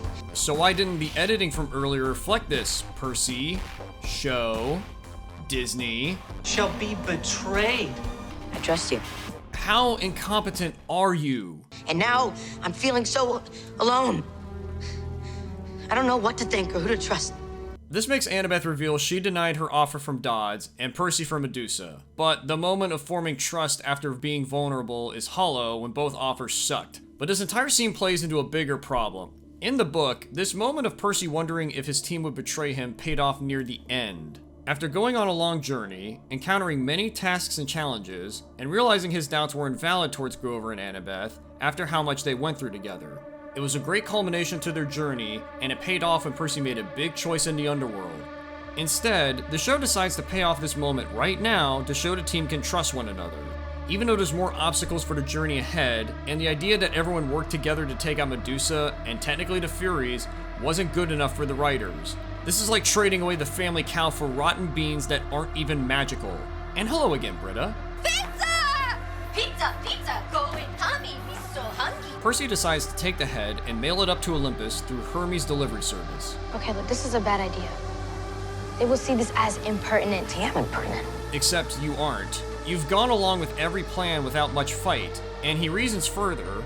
Medusa tried to derail our quest. She's got serious beef with your mom. This seems kind of like tribute or something. And besides, this way, part of your mom's still with us. Again, find a sheet to cover her head. You trying to make this meaningful where Annabeth can keep her hat is just really fucking stupid. Percy wraps up the package and then starts singing the consensus song from earlier. Then we cut to a random guy walking with the package. And this is supposed to be Hermes, and why the hell would the god be delivering this himself? You really couldn't afford to make the package disappear magically? And it's by this point I knew the rest of the show would be awful. Each attempted divvy from the books falls under its own idiotic logic, all within its action scenes, themes, plot, and character development. So even if it's a bad adaptation, any chance of the show being decent itself is also gone by this point. All these creative choices added up to building a turd mountain of storytelling, whether the writers were aware or not. And now, it's a slow baton death march to the end. We begin episode 4 with a flashback to Kid Percy not wanting to partake at a swim class with his mom. Sally gets upset that Percy refuses to swim, but he responds, Just breathe, Mommy. That's what you always tell me to do. Why is the child giving advice here? It's his fault for making her upset. And this moment is another change from the books because Percy always felt calmer when by the water as a kid. Book Percy would want to swim, but this is to set up a lousy episode-specific payoff. Oh, and it turns out this was a dream because Kid Percy is alone in the desert with a cloaked man before falling into a pit. He wakes up and he's on a train. Hang on, when you left the bus and I'm assuming all your stuff, did you somehow keep your cash? Or any money? I bring this up because this transition between episodes doesn't work when our characters didn't have the means or plan to arrive at this moment. But Annabeth is also awake and Percy asks her what Thalia, the last forbidden kid, was like. She was tough. I mean, she knew she was a forbidden kid, she just didn't care. When Luke and Thalia found me, Luke cared for me right away. But Thalia, she made me earn it. You had to earn your place as a 7-year-old to Thalia. Writers, did you really want to make this big hero overbearing and unreasonable? That doesn't equate to being hard and tough because tough people can be soft in appropriate moments. Rescuing a 7-year-old counts. And yes, the books didn't have her like this. When Luke and Thalia found Annabeth, she immediately accepted her into their family. But this is why Annabeth gives Percy a hard time. Now, part of why the two bickered so often in the book was because of the Olympian rivalry Poseidon and Athena have. Annabeth was loyal to her mom and wasn't sure how well she could work with Percy. But throughout the quest, she would learn she can trust Percy and became friends with him. As such, she learned to see the value in a half-blood through their actions and personality than who their Olympian parent was. It was one of a few great arcs her character went through in this book alone. But the show doesn't mention the Olympian rivalries at all, either in camp or on the quest. And not only is her character losing depth with this omission, but the world building does too. But to Percy's point about this not making sense, Annabeth responds with, You wanna know how I ended up alone on the road in the first place? I started out as a gift to my father. We're born from a thought in her mind and then given to a partner she feels connected to. And for a while, I was treated like a gift. My father cared for me. Then he met a woman. They had their own kids. And to her, I wasn't a gift. I was a problem. So I left. It isn't the gods who think that way. It's everybody. But at least with the gods, you know the rules. Show them respect and they'll be in your corner no matter what. Another change here is that Book Annabeth thought her dad didn't love her. It's what makes her decision at the end very meaningful. And it's interesting that we're immediately expositing two parts of Annabeth's history back to back. If it was spread out across the season, you could build intrigue, but oh, look who I'm talking to. We do end this with, You awake? Well, I am now, thanks. He's super grouchy when he doesn't get enough sleep. He's super grouchy when he doesn't get enough. Yeah. It's a nice moment showing these are still kids, and a humanizing moment for Grover. The next morning, Grover mentions they'll be in LA in 2 days, which I don't think you can do that by train. It'd be more feasible if it took more time, and we knew how many days were left to build tension, but that part is missing. But Percy says, Can I ask a dumb question? It's like you need me to make fun of you. You know, if you showed Annabeth's positive attributes like her planning and smarts, it would make her obnoxious as tolerable, and the bullshit COD knife throw doesn't count. But Percy asks how they will know where to get to the underworld, and... No idea. But that's like step 37, and we're still on step 4. Alright, time to inject a theory. You already screwed up Grover's motivation from earlier, so to make it up, you've decided to give him some of Annabeth's planning. The problem is, Grover has been making more plans than Annabeth to try being useful in the story. I don't understand why you couldn't just make him the emotional support of the group while managing his nervous energy. It plays into his long-term character arc if you faithfully adapt from the books, but life is cruel. Then Percy notices wild centaurs running outside. There used to be herds of them. What happened to them? Humans. A few thousand years ago, the god of the wild, Pan, disappeared. And ever since, without Pan to protect the natural world, humans have been trying really hard to chip away at it. The bravest satyrs volunteer to become searchers, trying to find Pan. None have ever returned. I swear to Olympus, I'm gonna drown in garbage by the end of this. It's all so monotonous, it doesn't make our characters endearing, and Percy just takes the information like a boxing dummy. And somehow during that dribble, Grover never mentions that it's also his life's goal to become a searcher. How can you be this incompetent at establishing traits and motivations for our characters? Suddenly, the train guards have the kids under arrest. Apparently a giant hole formed in their cabin, but they don't know how. We, the audience, know something did this, and this is the setup for the episode's monster. But how to know to crash into that exact cabin? Shut up, don't think about it. While the trio think how to escape, a lady comes by and the guards give her privacy. She tells the kids she knows how scared they are, but then it's noticed she has glass on her jacket by, guess who? Grover. Understand. You have something on your jacket. Looks like glass. Someone smashed them in from the outside.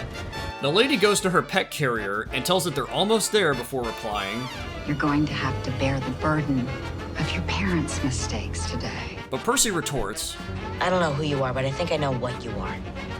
We've run across a few monsters like you, and we've sent them all packing. Hey, Percy retorting and showing a little backbone. I like that. But she responds she's the mother of all monsters, and it's put together... The mother of monsters. Echidna.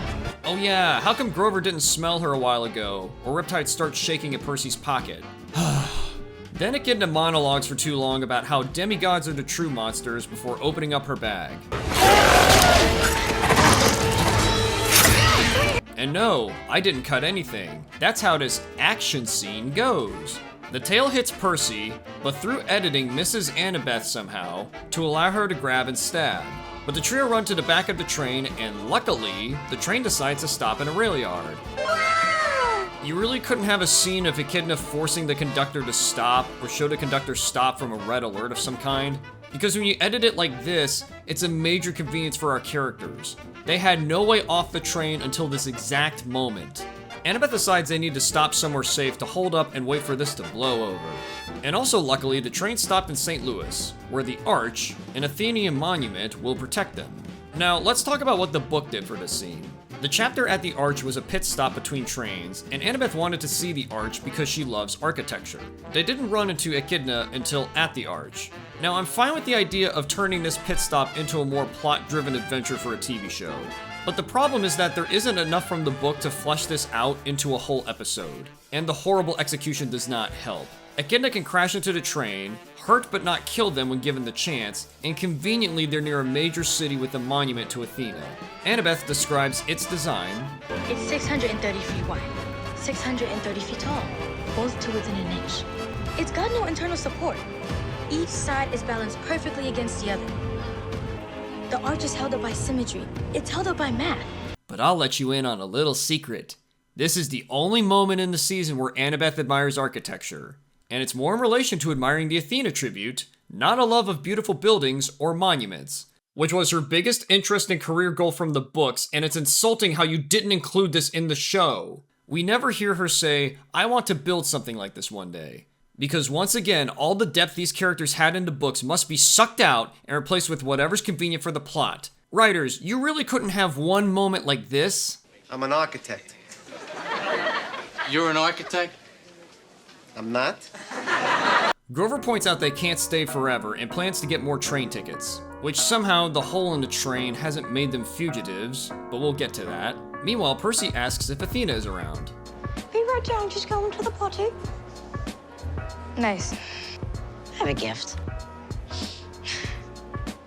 And hey, I kinda like this moment. Percy shows a bit of his humor to keep things light, and Annabeth shows a bit of humanity here. In turn, this makes the two begin to like each other. Annabeth then admits if she thinks about if her mom cares about her, thinking back to the conversation in the forest. But Percy replies she shouldn't listen to him because he's still new to the rules and... Honestly, you've done more for me in the past few days than my father's done in my entire life. If I have to stick with someone... Careful. I think you're about to call me a friend.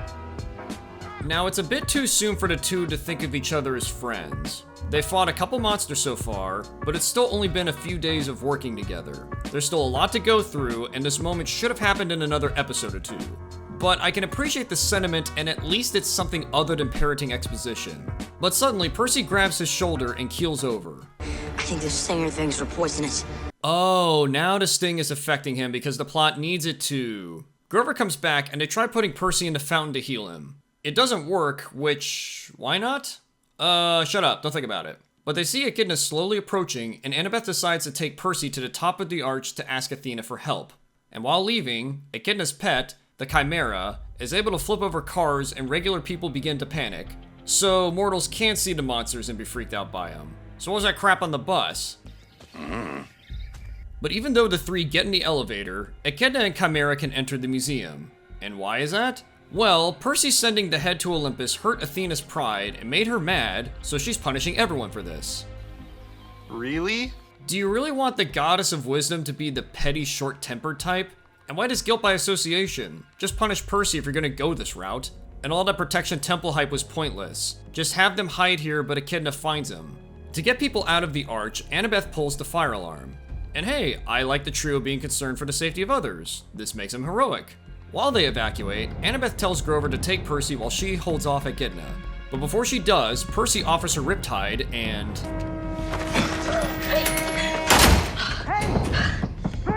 And he tells him he'll hold them off and they should get the bolt. And hey, another moment I like. Both heroes are willing to sacrifice one another for the good of the quest. The circumstances are wonky, but hey, I appreciate the bravery. The Chimera slowly approaches Percy, not sure how it got up the elevator.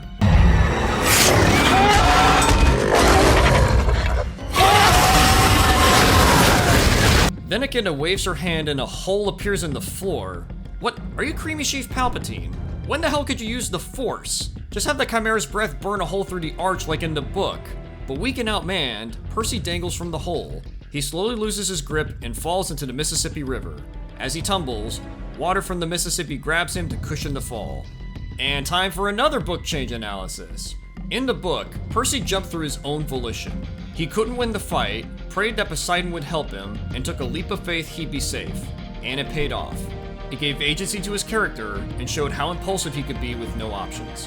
When you have him slip and fall and the water grabs him, the agency is gone. The moment becomes a deus ex machina, and the scene is watered down. But while in the river, Percy sees a Nereid who appears to tell him it's alright. His father does love him, and gives him the advice from the prologue about breathing before the credits hit. If I had to redo this, I would have put more tension on the episode of the trio figuring out how to get west with the bus plan not working. Have them scrounge around Medusa's to find money or train tickets, or go with the book's plan of returning a lost dog for cash, then have Echidna appear and stalk them when they have a layover in St. Louis.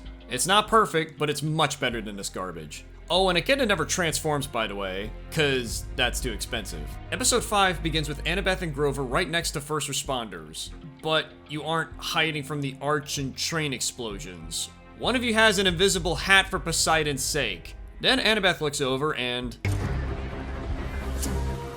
Oh, no, don't tell me you dim-witted piles of Pegasus shit just recontextualize this long-term story arc from the book. And... no. Not yet. You must see more first. Annabeth and Grover decide to walk along the river on the chance they'd see Percy. And after a few seconds by the river, Percy emerges from the water. I'm sorry about shoving you in the stairwell. I knew you'd never agree, and there wasn't enough time. You know what? I'm fine with this moment. It builds off the two's newfound pleasantness and shows she admires his bravery for her. Although their first hug in the books was more meaningful, I'll allow it. After talking with the Nereid, Percy says they must go to Santa Monica because that's where he'll meet Poseidon and he'll help. But Grover points out the cops are looking for them, so... Hold up. Wait a minute. Something ain't right. Alrighty, let's talk about the logistics of this fast travel. They're by the Arch in downtown St. Louis. If they went west to stay on track for the quest, you can estimate they're by this unincorporated Missouri community called Defiance. It has the Shots aesthetic. This is about 39 miles of walking that would take approximately 14.5 hours to trek. That's accomplished in maybe 2 to 3 hours, while avoiding all police and federal officers looking for Percy, and the dregs of St. Louis that would love to prey on 3 lonely children. How could they do this? And moments like this are a prime example why this show is awful. Because anyone watching this would immediately have questions from how poetically fucking stupid this is. Now, the books had them quickly venture back onto their train to Denver before the police could find them, and the trio hid Percy the entire trip.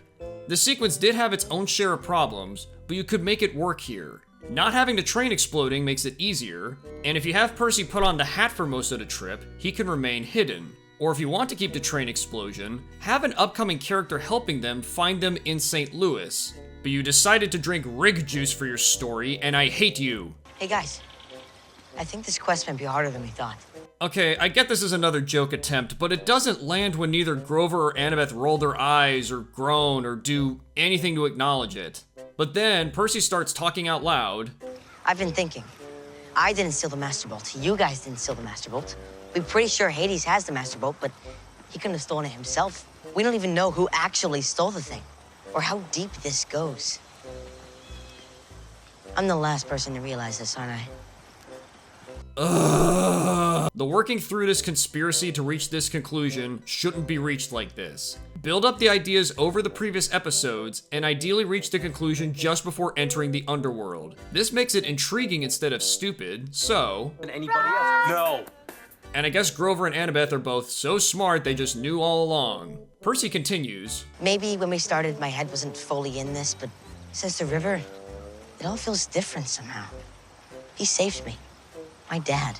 So maybe I gotta take things more seriously now. Why must this dialogue treat me like I eat paste and cut through my soul like Kronos' scythe? Percy, you're really telling me getting attacked by 2 monsters on day 1 didn't make you take this seriously? What is wrong with you? And I'm getting tonal whiplash because the dialogue is going from conspiracy to feeling good in 5 seconds. You're doing all this now because you need to quickly establish how Percy feels this instant because life is cruel. The trio hear a motorcycle coming and hide behind a concrete barrier, and Percy notices Annabeth is uncomfortable. You've been weird since we left the Arch. It doesn't have to be a thing, you know? They hug me. We're like friends now. It seems like a thing friends do. That's a bit odd you're being this direct about it, Percy. But Annabeth replies she saw the fates, and this means that one of us will die. And now I can unleash the fury from earlier. In the book, it was Percy who saw the fates cut the string. And it was important because it was part of the great prophecy he would be involved with throughout the series and resolved at the end.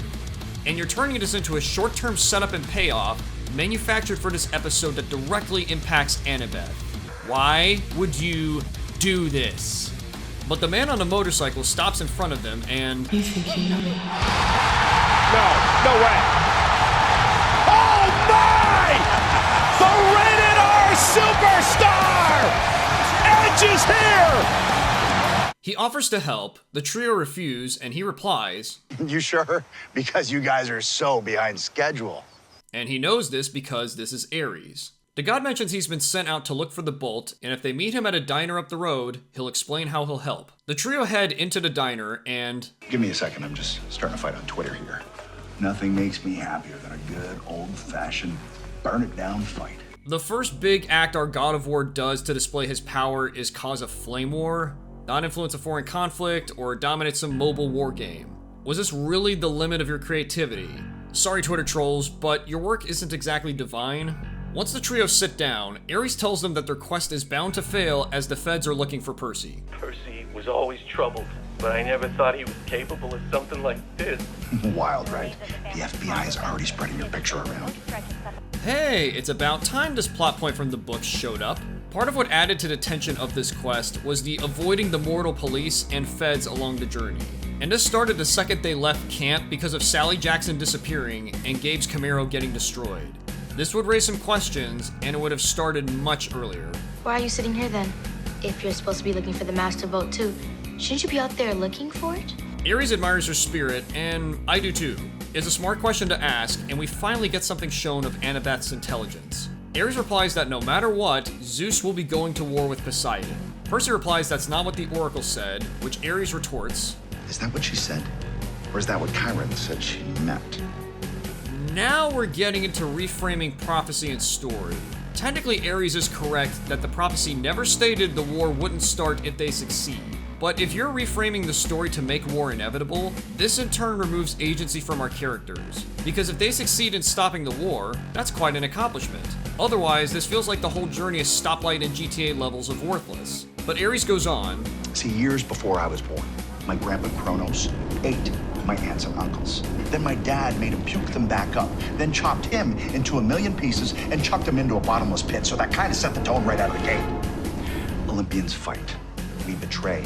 We backstab. We will push anyone down a flight of stairs to get ahead. And that's why I love my family so much. He knows there's a war coming. And in reality, I think he's okay with that. I think he feels it's just time for a war, so we're gonna have a war. Isn't that great? Now to give some props here, I do appreciate Edge's acting. You can tell he's having a lot of fun in the role, and it makes this last dump bearable. But Percy remains determined to succeed, so Ares replies he's left his shield at an amusement park up the road. If it's returned, he'll give them transport to arrive in LA by lunch tomorrow. Percy accepts, and Ares plans to keep Grover nearby as collateral in case they run off. But why? They're broke and lost. They have no leverage, and if they can't get transport, they won't return the bolt in time. But Grover's okay with this, and Percy and Annabeth head out. Eventually. They reach their destination, but isn't it odd there's this giant amusement park in the middle of Missouri? If this was on the outskirts of Denver, like the book had, it'd make more sense. I haven't seen a lot of horror movies, but this seems like exactly the kind of place they suggest to avoid. I've never seen any kind of movie. I'll have to take your word for it. You've never seen any movie. This is brought up because the writers are trying to add a new aspect of Annabeth's character. Her life sheltered away from the real world and the inability to be normal.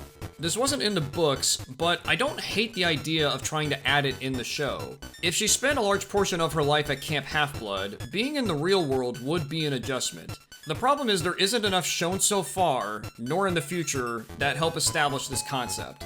At the gas station, she interacted with the clerk normally. She gets snippy with the train police, but that wasn't an antisocial interaction, and those are the only real-world interactions she gets. But Percy offers to show her one sometime, which is another nice positive progression of their relationship. He then enters through the gate, but stops when seeing the spinning gears above. Annabeth says they're made of celestial bronze, it's a test, and concludes that Hephaestus built this park. Now, Annabeth would be smart enough to conclude this, but once again, a lot of the mystery of the scenario is gone. After studying its mechanics, she concludes the mechanism is meant to scare people, and Percy should go through just fine. The machine isn't designed to hurt us. It's meant to scare us. It's a test.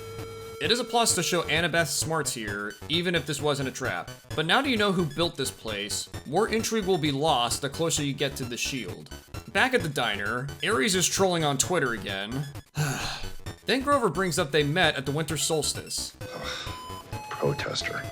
Zeus allows protesters to hang outside Olympus's throne room. I know this is supposed to be a joke, but this has big world-building implications. Because when we get to Olympus, we should see lots of protesters against the upcoming war, or choosing sides, instead of no one. But Grover starts to butter up Ares. I'm a fan. You are the champion, all of that. I respect it. I prefer the Turbot War. The Lobster War? The 335 Years War. So tell me where we met again? Back at the park, Percy asks why Ares would go in here. If I'm guessing, Ares has always had a thing. Aphrodite. She's Hephaestus' wife. Oh, you're kidding. He met her here? In her husband's park? It's so wrong. They got caught, and he had to leave in a hurry. Few things here. Why would they choose a place Hephaestus actively works in if they didn't want to get caught? The book had this amusement park be abandoned, not a Hephaestus workshop. So Hephaestus set a trap for them, but Ares passed the buck onto the trio. When it's set up like this, you're making it seem like Ares and Aphrodite are total idiots but so horny they don't care where they do it. But as the two approach the thrill ride of love... Don't you even try to tell me not to be weird about this. Hey, I'll give some props for our characters acknowledging the awkwardness of the situation. Gives a good chuckle. And once they enter... What is love? Baby, don't hurt me. Hey, that's a very funny joke, and it matches the humor from the books. Why can't we get more of this? Then the tunnel displays the tragic story of Hephaestus, and why would this be in the Tunnel of Love? Oh, it's because we quickly need more exposition. My mom told me these stories all the time. I remember this. Yeah, we know already. Percy says this is how the gods treat each other, and why his mom was protecting him from this world. Annabeth replies, Maybe she was preparing you. So when you got to us, you'd be different than this. Except this scene is conveying the gods hurting one another, not other demigods hurting one another. So the backdrop doesn't fit the message. It's also too soon to introduce this concept that Percy can be better than past heroes because he's still getting used to the world. Percy went through this concept in the third book, but we get it now because life is cruel. But they see the shield being held by a statue with a chair in front. Their boat capsizes in front of them, and they jump, but Annabeth struggles to swim. Suddenly, Percy uses his water powers he didn't know he had to force Annabeth onto land. Figuring this out as I go. You need some kind of setup though before he does this. Otherwise, this is just a Deus Ex Machina bullshit. And the books at least had some kind of internal buildup before Percy did something like this. At the diner, Grover keeps slowly coaxing information out of Ares. After some theories, Ares replies he's like his sister, making things more complicated than necessary. Grover takes advantage of this, saying she probably does these things to make herself feel smart. Thank you. I can't be the only one who sees it, right? And now that he's reeled in, Grover brings up he can find the bolt and not Athena, which makes Ares admit... Found the thief. We both know your friend didn't steal the bolt. But Zeus thinks he did. Now, Grover slowly getting information out of him through emotional manipulation is a fair moment for his character. And appealing to his pride is a fine way to do it. But I do wish he appealed more to his sense of violence or brute strength throughout this conversation. Meanwhile, Percy immediately knows how to get the shield. It's based on the story of how Hephaestus got Aphrodite to marry him by capturing Hera until she agreed. A soul for the shield. And time for another book comparison. You've turned the Hephaestus capture trap into a soul for a soul scenario, and are using a Greek myth only mentioned in passing from the Lost Hero, for I can only assume was for budget purposes. The book had a thrilling escape with all three of our heroes, not two. It gave them an opportunity to work together to get out of the trap, and even reveal a critical weakness for Annabeth. And why isn't Annabeth the one explaining this history to Percy? Being the brains of the group, Annabeth says she'll make the sacrifice, but Percy says no. This isn't the arch seaweed brain. You're not pushing me into the stairwell again. Yes, I am. Percy ends it with he chose Annabeth over her will to finish a quest. And she's just better at demigod stuff than him, and you can't fight the fates on this one. Fuck off! So this sucks donkey balls for a couple reasons. This is the payoff from the fates bullshit from earlier. We're being told once again how awesome Annabeth is with little to show for it, and it's farcical that her abilities as a demigod are near perfect because she's been training at it for so long without any real-world experience. That's like training in martial arts but never entering any competitions. And Book Annabeth was unsure of herself on this quest. But each step of the journey and reassurance from Percy gave her confidence, so of course this aspect of her character is missing. Because these writers are hell-bent on making her a semi-girl boss where she doesn't need to grow in her demigod or combat abilities. And we're doing yet another major character sacrifice conflict after having one in the previous episode. And this one is supposed to bait our main character dying in episode 5 of an 8-episode season. Do you think I tend Lake Tardikaka to believe the stakes of Percy dying are legit right now? And is the idea of Percy sacrificing himself, that's making his character comically suicidal, really the only payoff you could do for tension? Yes. But Percy sits in a chair and becomes golden-eyed, so the shield falls. While an upset Annabeth inspects the chair, Hephaestus himself emerges from a balcony. Yes, the god of inventors looks like a fruity professor in this show, not the gruff, burly, blue-collar type. Hephaestus says Annabeth can take the shield, complete the quest so Athena will be proud, and all will be forgiven. Eat or be eaten. Power and glory and nothing else matters. Ares is that way. Zeus is that way. My mother is that way. He isn't that way. He's better than that. Maybe I was that way once. But I don't want to be that way anymore. I won't be like all of you. Somehow this resonates with Hephaestus and he frees Percy. Some of us don't like being that way either. You're a good kid, Annabeth. Then why did you encourage Annabeth to seek glory, you moldy jockstrap? This was supposed to display that Annabeth has learned the importance of valuing friends over proving herself and accomplishing the mission. Except you have done fuck all to properly set up this payoff. Annabeth declined Miss Dodd's offer, she helped take down Medusa, and stayed behind to look for Percy at the Arch.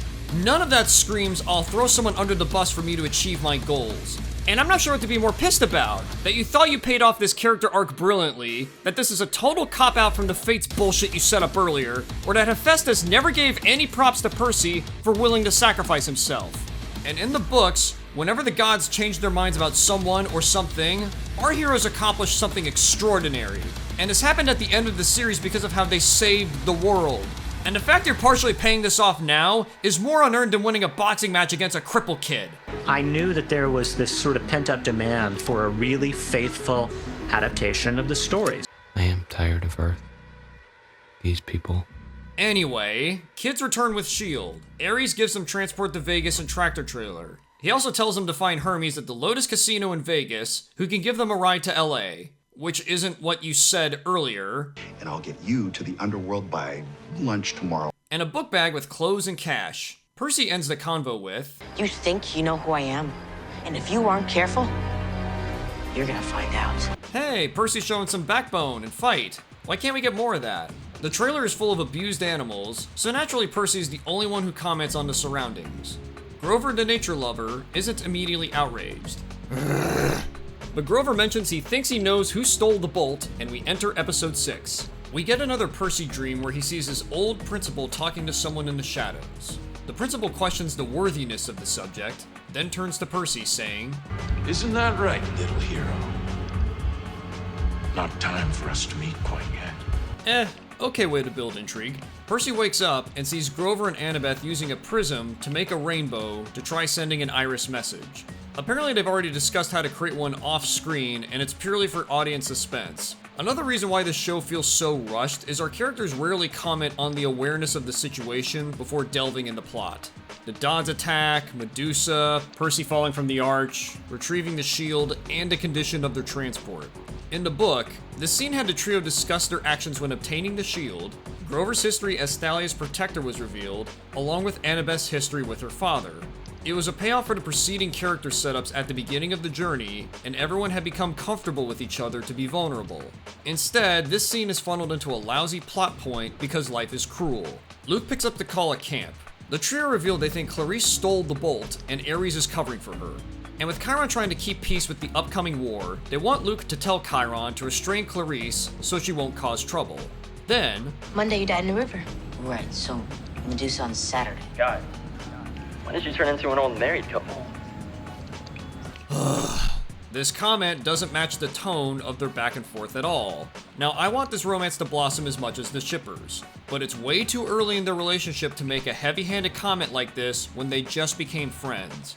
You already had the Tunnel of Love bit, which was plenty for handling an awkward yet potential courtship for later. I'll delve into this more for season 2, but for now, this season should solely focus on making the friendship strong between these two. Percy then asks Luke about Hermes, and Annabeth abruptly ends the call. If you tell him we're going to see Hermes, he's gonna try to talk us out of it. But you won't even try when you need all the information you can get? Oh wait, you need to quickly establish how Luke feels about his dad because you didn't bother with that earlier. Got some updates. Men driving this truck are not nice people. You couldn't figure that out from the animal cruelty? What happened to your brain after you got the info out of Ares? But Grover says the animals got a plan to get themselves out. Really elegant. I mean, these guys, they're like artists.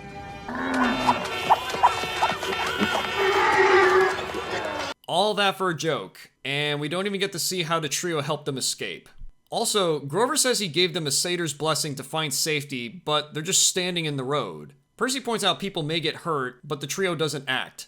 Okay, now this joke hurts our characters. At the Arch, they showed concern over mortal safety when handling mythical encounters. That's good. Now you don't care. for the joke, and I'm not amused. That's bad. But onto the Lotus Casino, which looks like any Vegas casino. Once inside, Percy says he wants to have fun, but Annabeth pulls him back to remind him they need to find Hermes. Then Grover mentions, Odysseus lands on a beach.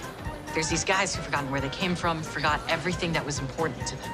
And they got that way because they ate The lotus flowers. If we go in there and then forget everything, that would be bad on a number of levels. and our writers decided to drink the rig juice again. You sucked out the mystery and intrigue of this place our characters had to solve and turned it into a straightforward, plot-oriented situation.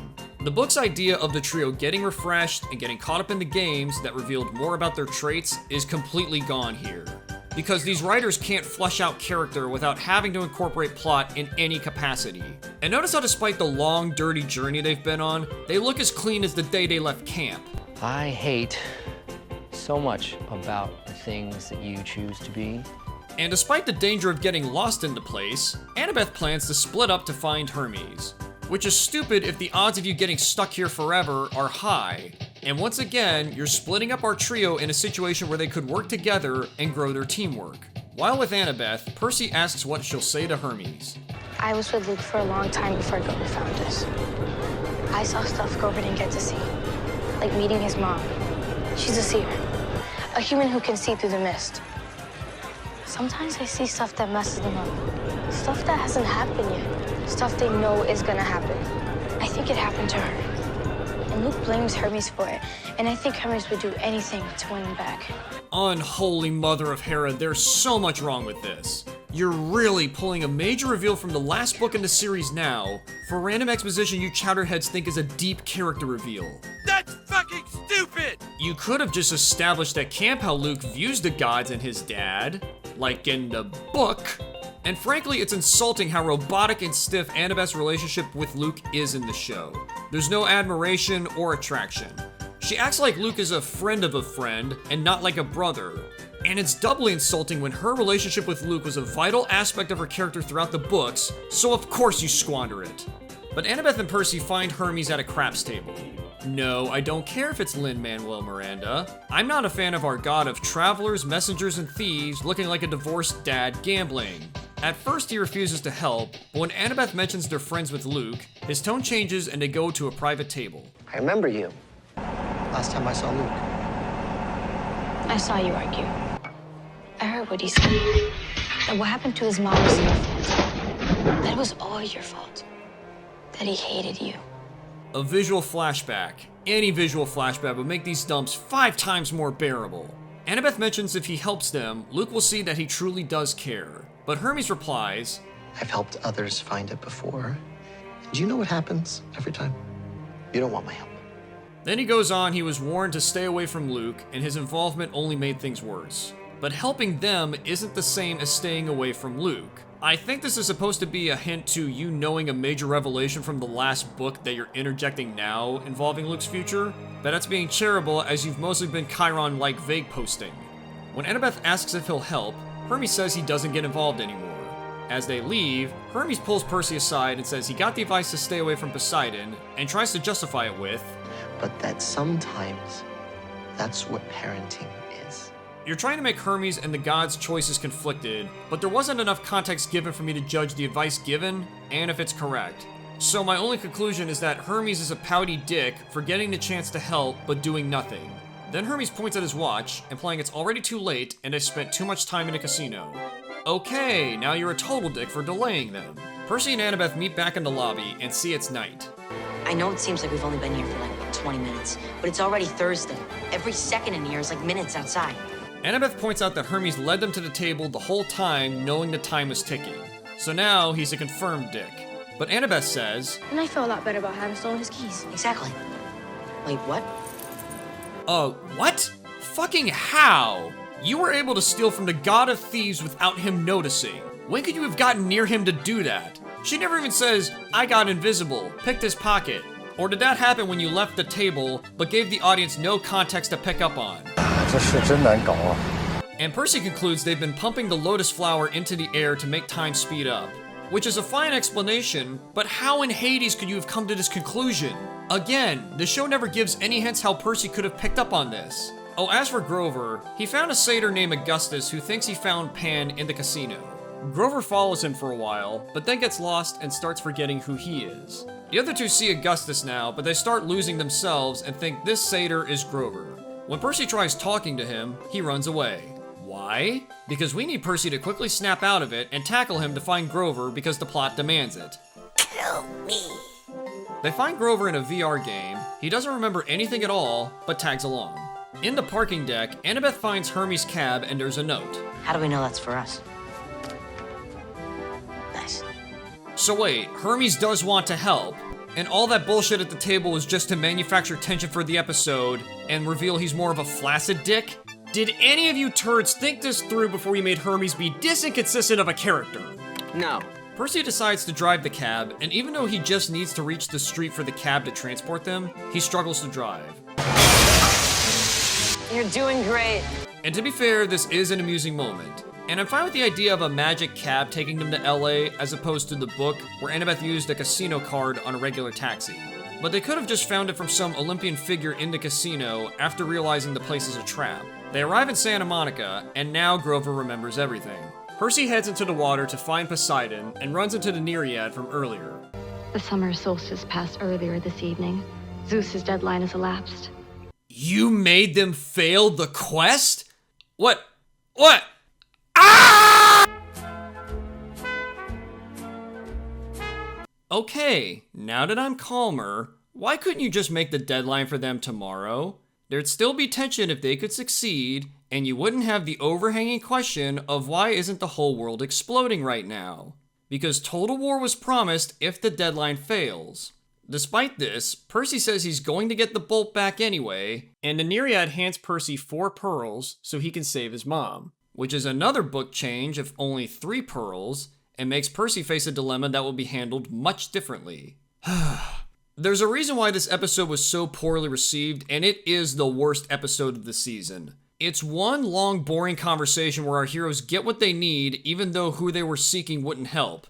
Except he did want to help them, but he made them miss their deadline. So they fail anyway since life is cruel. It makes the entire episode feel pointless because it is. Now on to episode 7. Percy enters a mattress store and a salesman comes to greet him. I know who you are. You're Procrustes, son of Poseidon and murderer of travelers. No. I remember when the book had tension with this scene by not having our protagonist know everything. Good times. But Procrustes gets shoved by an invisible Annabeth and gets trapped in the bed's sheets. Although quick, it's at least a good plan to deal with Procrustes. Once inside, the trio find the underworld entry in the back office. Although I'm surprised you didn't just go directly to DOA records from the book instead. Being this close to death scares Grover, so Annabeth hands him a nearby stress ball, and Percy gives them each a pearl before going in. No one comes back. Dude, don't make me come back out there. Heh, that's a fun little moment. Once they enter the underworld, the trio hide behind rocks and then see Charon, the boatman, taking new arrivals across the river Styx. Ugh, you really couldn't show him in a boat when you said that? They see a line of dead, and the trio push their way to the front of the line. But Charon notices that they aren't dead. I mean, we're all dying. To give some props, that's a decent Percy humor moment. They offer to pay the toll when they hear Cerberus. Swiftly he emerges from the haze, chases our heroes, and eats Grover. Well, Ripperino, dude. Percy turns to face the beast when suddenly it yields and starts acting more like a dog.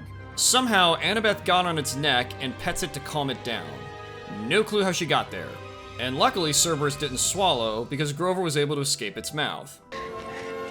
You are a bad dog. Grover then uses his flying shoes to head up the wall into the underworld with Percy. And I can't believe these shoes have barely been used in this show. But then again, Grover hasn't been in any action since Medusa. Annabeth starts using the stress ball from earlier to distract Cerberus. Once Percy is on the wall, the ball is thrown to him. Cerberus tries jumping to get it, where Annabeth dismounts on the wall with the others. And this is an okay way to handle Cerberus for the show. Although it is interesting Annabeth didn't officially have a plan to handle Cerberus or the underworld in general before they went in. It's another missed opportunity to showcase her skills. Oh, and Grover lost his pearl in Cerberus, so now the dilemma of what will Percy do with his mom has tension. I am shocked! Shocked! Well, not that shocked. Grover feels guilty about losing the pearl and says he should stay behind. But Percy refuses the notion, gives him the last pearl, and says he'll stay behind when they get his mom.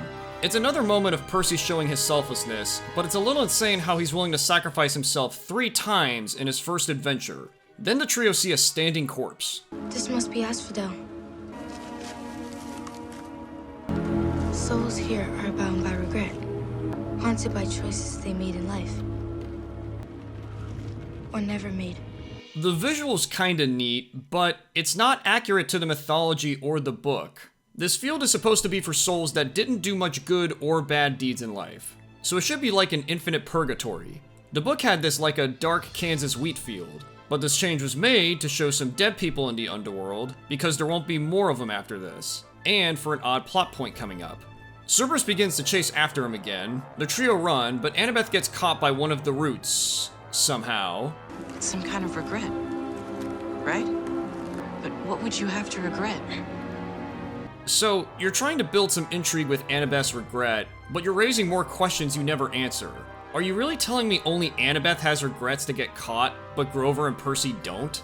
How come not finding Pan, losing Sally, letting the arch getting burned, and failing the quest deadline don't count as regret? But this forces Annabeth to use her pearl to leave the underworld and heighten the tension with the pearls. And once again, our trio is split up on a part of the quest that the book never did and could use all 3 participating, meaning the only time all 3 worked together was facing Medusa near the beginning. Not to mention the tension of having to talk to Hades, one of the deadliest Olympian gods, hasn't been discussed at all. Why would you do this? But Grover and Percy walk into the desert part of the underworld that has been in Percy's dreams. Then Grover's shoes start going off and pull Grover around. I don't know. I can't stop. He's brought to a large cavern and Percy does all he can to catch Grover before he falls in.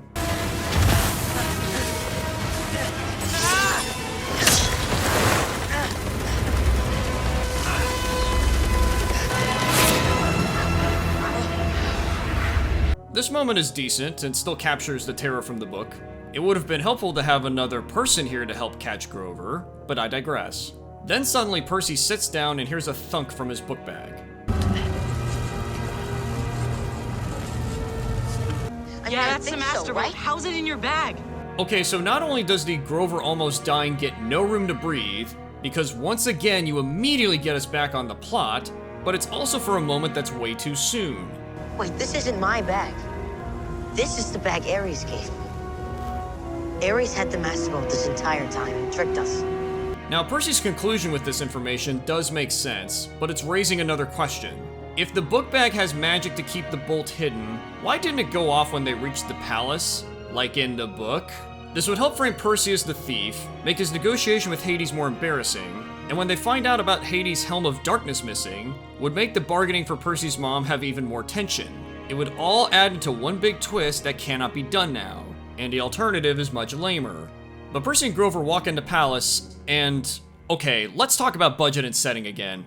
Hades' Palace looks like someone just stacked a bunch of obsidian blocks in Minecraft together. There's little furniture, no monuments, no unique engravings, no army of undead warriors, and only one mural of a Greek reference that's on the side of his throne.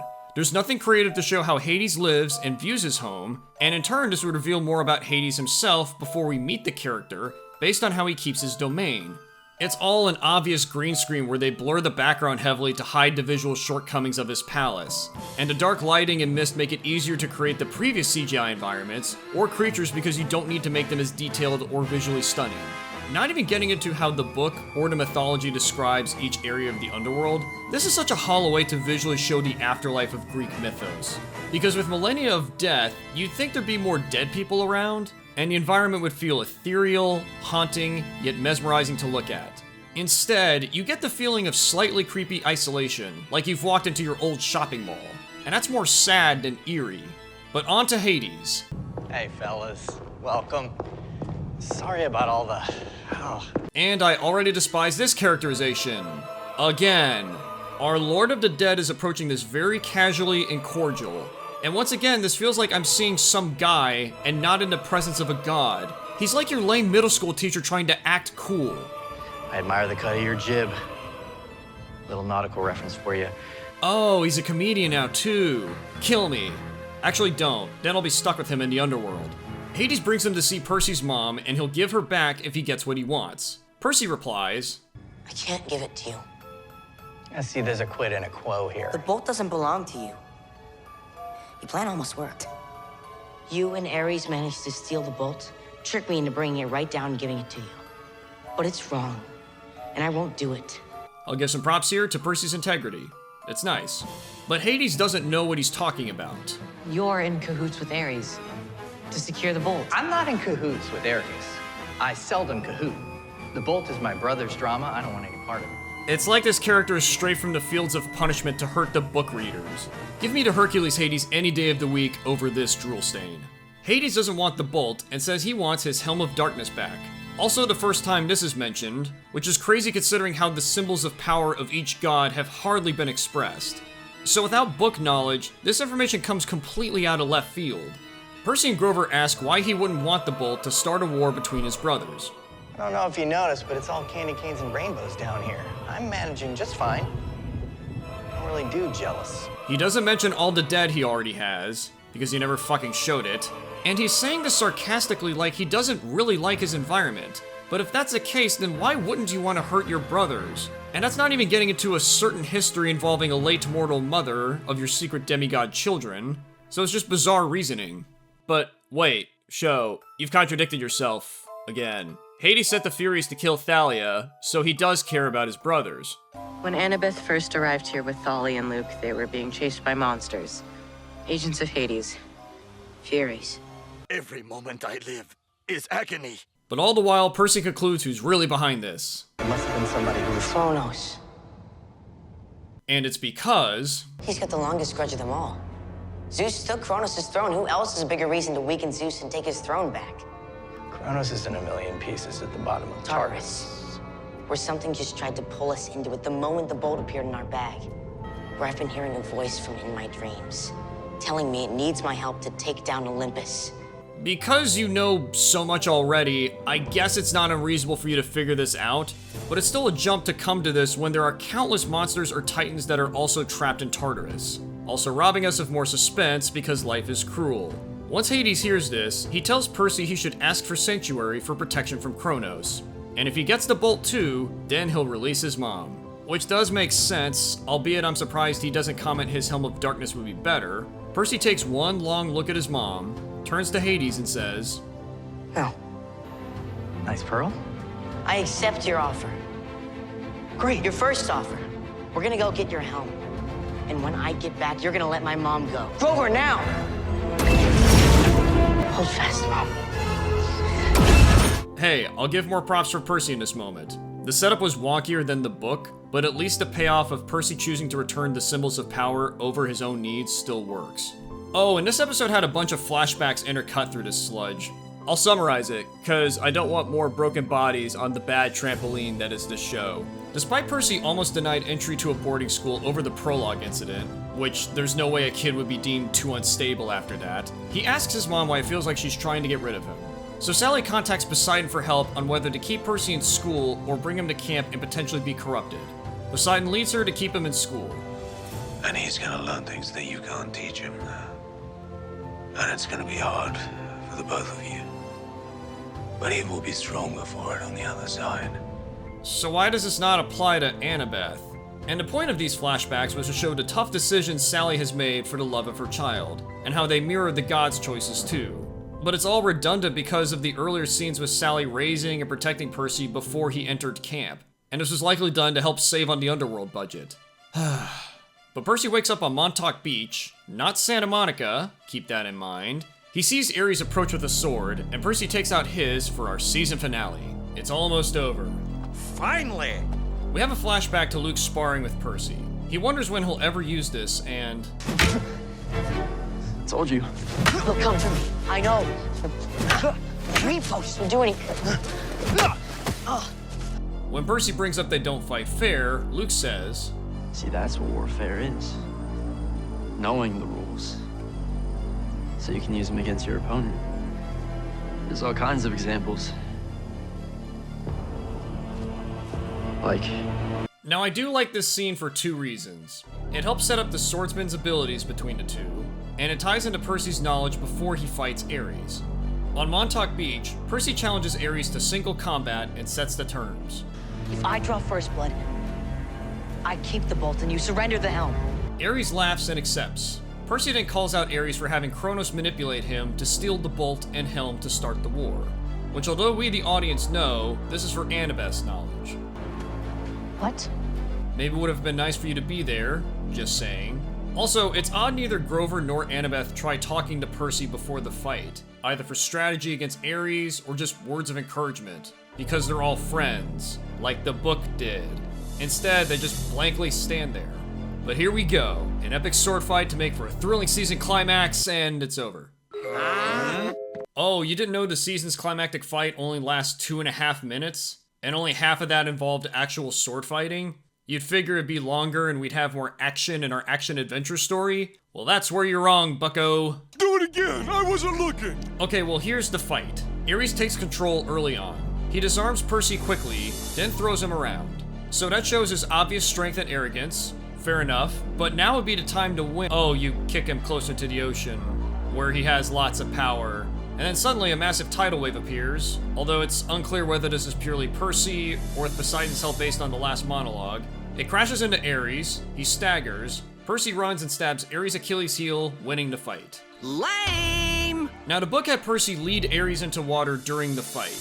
Annabeth told him even strength must bow to wisdom sometimes, and Percy put it together to get in the ocean so he could outmaneuver Ares. It displayed Annabeth's strategic mind, Percy for having the moxie to follow through, and was a satisfying and coherent way to write Percy winning a duel against a god. But here, Ares is a complete idiot for having a couple chances to win, but he plays with his food. You know what I heard? This show is garbage! But Ares leaves the helm in defeat, Annabeth and Grover give Percy some GGs, and then he hears a voice from the Episode 1 cabin. Inside he finds a radio talking about ionic disturbances, and Miss Dodds emerges. She notices the helm, and Percy replies, Hades sent you to retrieve it. That's been your quest all along. Wait, there was no hint of that in your convo with Annabeth earlier. I'm here to collect your friend. Collect them? No, I don't question orders. Bring him in, quick and quiet. That is what I was told. Percy gives her the helm and expects his end of the bargain to be fulfilled. Please. I wish he didn't add that, because it implies he's not confident here. It could have been nice character progression if he went from unsure of himself to confident when returning this helm. But Dodds leaves, and Grover and Annabeth don't want Percy to go to Olympus because Zeus will kill him immediately. Which is another reason why making them fail the deadline was beyond stupid. Percy replies he will go anyway to prevent the war. Returning the bolt is the only way to get Zeus's attention, and he must warn about Kronos. More props I'll giveth to Percy being brave here.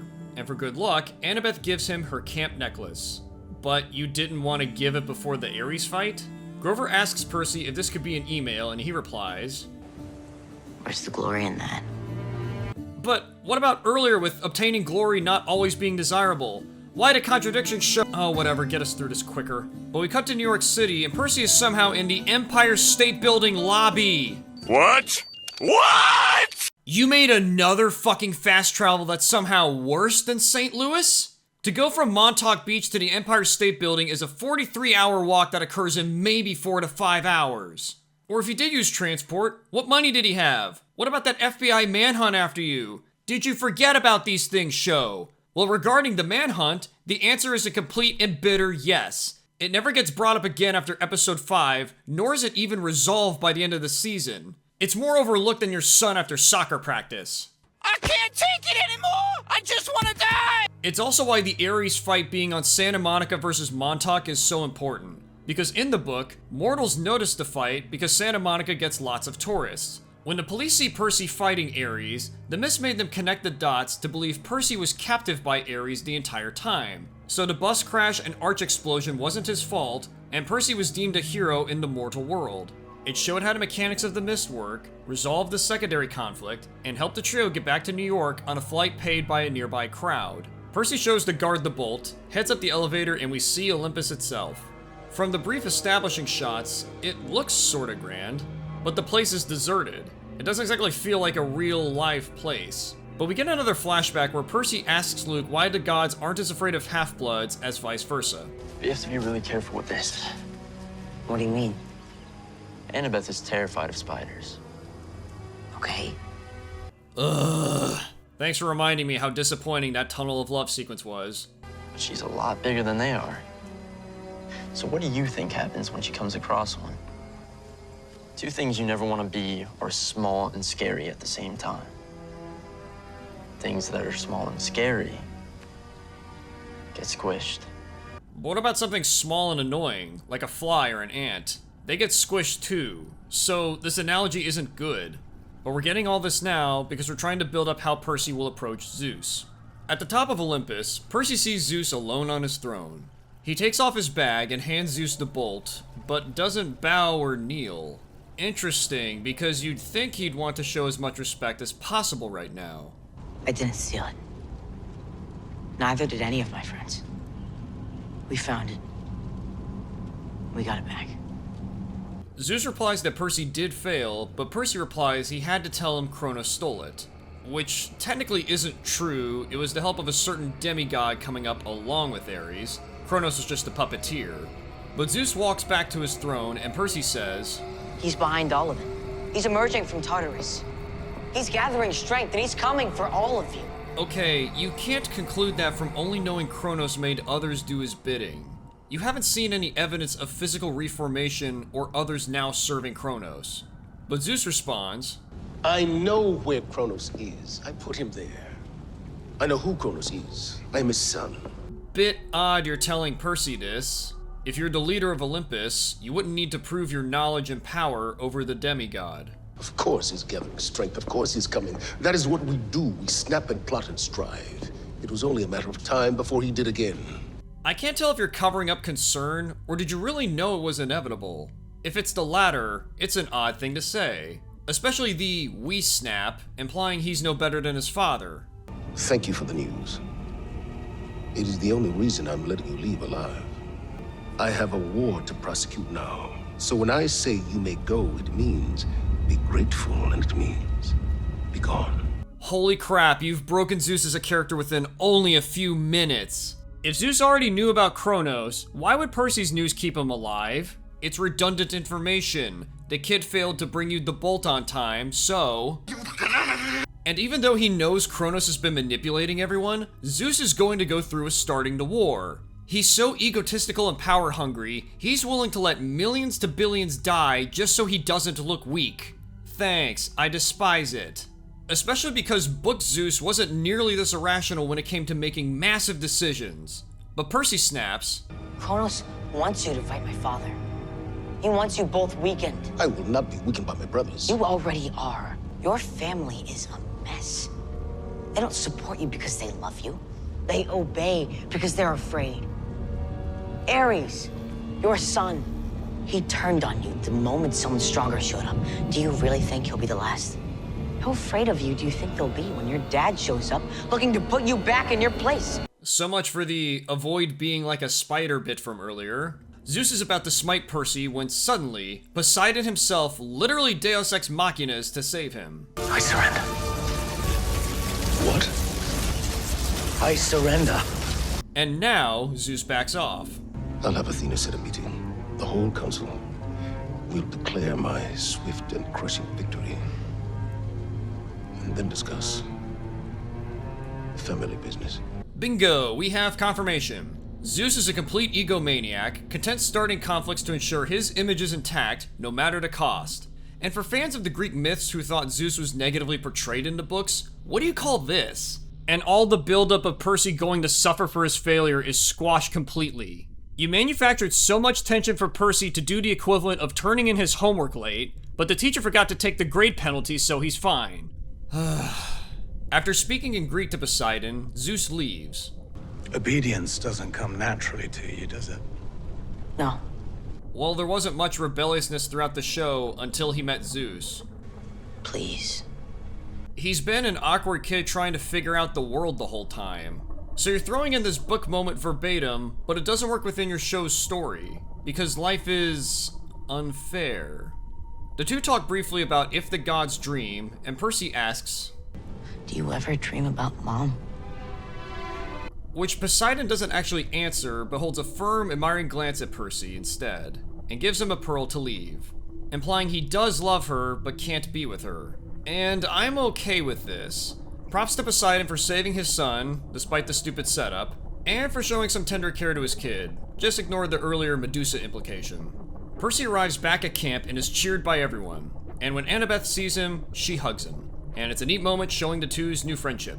But Percy notices Clarice isn't in custody. When they're alone, Luke explains there wasn't any proof that Clarice did it, and the accusation would have blown the camp into a full-fledged war. The logic makes sense, but it's a shame you never showed more why Clarice would be the tipping point. This goes back to the Olympian parentage and rivalries that was ignored here. So Luke comes up with a plan to meet with Chiron in the woods with Percy during his celebration that night, and Annabeth will keep an eye on Clarice. So that clapping was the only celebration we see Percy get. He doesn't get revered on Olympus for stopping the war, and we don't see him get laurels or even a big feast at camp. And it's a shame because he saved the god's darn world. Let us soak in the glory for 5 seconds, you training dummies. So that night... Talk about a celebration. They really pulled out all the stops for you.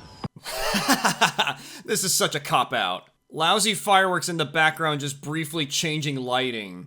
Percy mentions he's still thinking about his mom, yet that every part of the prophecy has come true or makes sense. Has it? Bit on the nose, don't you think, Luke? Giving yourself away a bit. Percy starts working through the quest lines, and when he gets to Betrayed by Friend... Well, the reason Clarice is still here is because you never said anything to Chiron about her. Did you? You couldn't. Because you knew that Clarice didn't steal the bolt.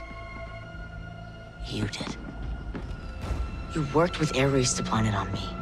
So when the shoes you gave me pulled me down into Tartarus, the bolt would be delivered right to Kronos. I didn't think you'd give him the Grover to wear. Alright, Detective Percy solved the case through bullshit again. Apart from the shoes, which Luke could explain away, there aren't any other hints you could have connected together to reach this. And the book had Luke turn the tables on Percy by trying to kill him, which was more dramatic and made the reveal more logical by having this moment make Percy connect the dots. So yet another big reveal from the book is devoid of interest from the show. So, welcome back, Britta. This is Toby, our pizza delivery guy, and I know this is gonna sound nuts. We're in love and we're getting married. Percy, none of this was meant to betray you. The gods are my enemy. I'm here to recruit. Oh look, more bullshit. If you're trying to recruit Percy, why would your initial plan involve him getting dragged into Tartarus? People who go into Tartarus die, and no, Percy isn't capable of surviving that part yet. And to those who say it was good they reframed it like this in order for the Great Prophecy, with how the second season handles a certain someone in a certain tree, you can conclude that is part of Kronos' master plan, and Percy didn't need to be alive for it. Luke brings out his sword, Backbiter, and uses it to create a portal, and I can't believe you're doing this part. Yes, the book did this, but it was the only time throughout the series Luke was able to open portals with this sword. Because the ability to teleport wherever you want creates major inconsistencies with future conflicts. This is the one part of the book you should have left out. The two go back and forth on whether the gods are bad, but Luke says Kronos will bring the Golden Age back with all the help he can get. Percy slaps his sword away, and the two spar briefly. Luke is able to open the portal and is almost able to kill Percy. So much for that recruiting. Then Annabeth comes out of the fucking blue to throw her knife that somehow Luke sees coming. I heard everything.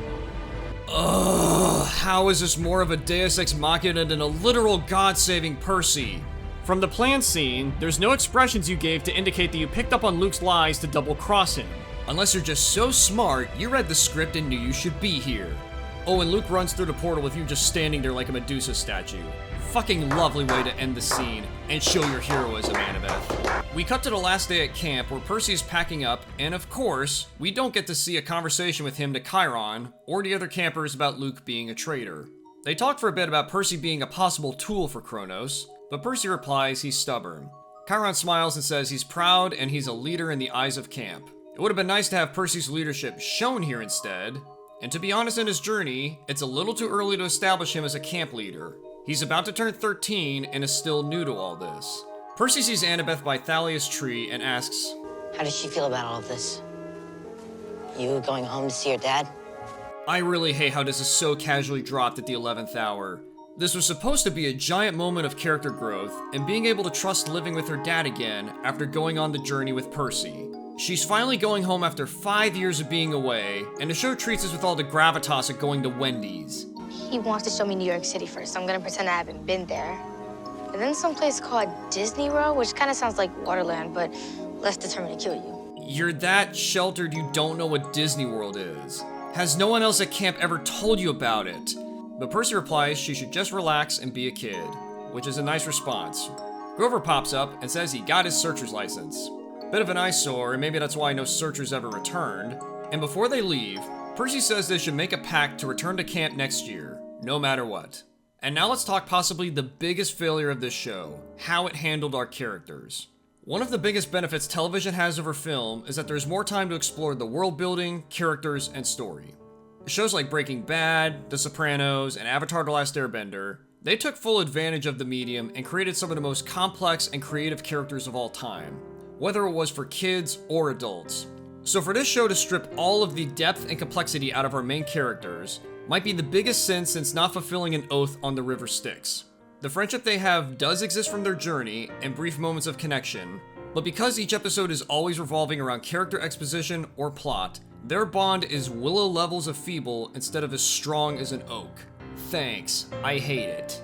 We then cut to Percy back on Montauk going to the cabin, and inside he finds his mom. They lovingly embrace, and then she says it's time to wake up. The room gets dark and Kronos appears, and says his survival is the key to his return. But what about the Ares possibly killing him at the beach duel and falling into Tartarus? But that was all a fake-out dream. And it's also insulting because the genuine moment of Percy reconnecting with his mom wasn't real. We are robbed of something meaningful for another tease for the future that we didn't need. But his mom is alive, which we got to see the real uniting, and the two continue life accepting Percy as a half-blood. Oh yeah, and there's an end credits scene where Gabe gets kicked out and stares into Medusa's box to die, even though this Gabe didn't really deserve it. Finn. Once again, we have yet another bad foundation for this franchise to begin. Even if the budget limits how much wonder you can display for the world building and monsters, if you nailed character, this first season would have been serviceable. And although it's not impossible to salvage this, you didn't do yourself any favors. It's like building a house with 75% of your foundation already crumbling. Any nuggets of decency get overshadowed by Britas and dumps in this toilet bowl of misery. And the result is yet another hollow mess with a bitter disappointment from who was involved. Anywho, thank you all for watching, and part 2 hopefully shouldn't take too long to edit. Expect more videos from me, Almighty Z, discussing more media from A to Z. So long.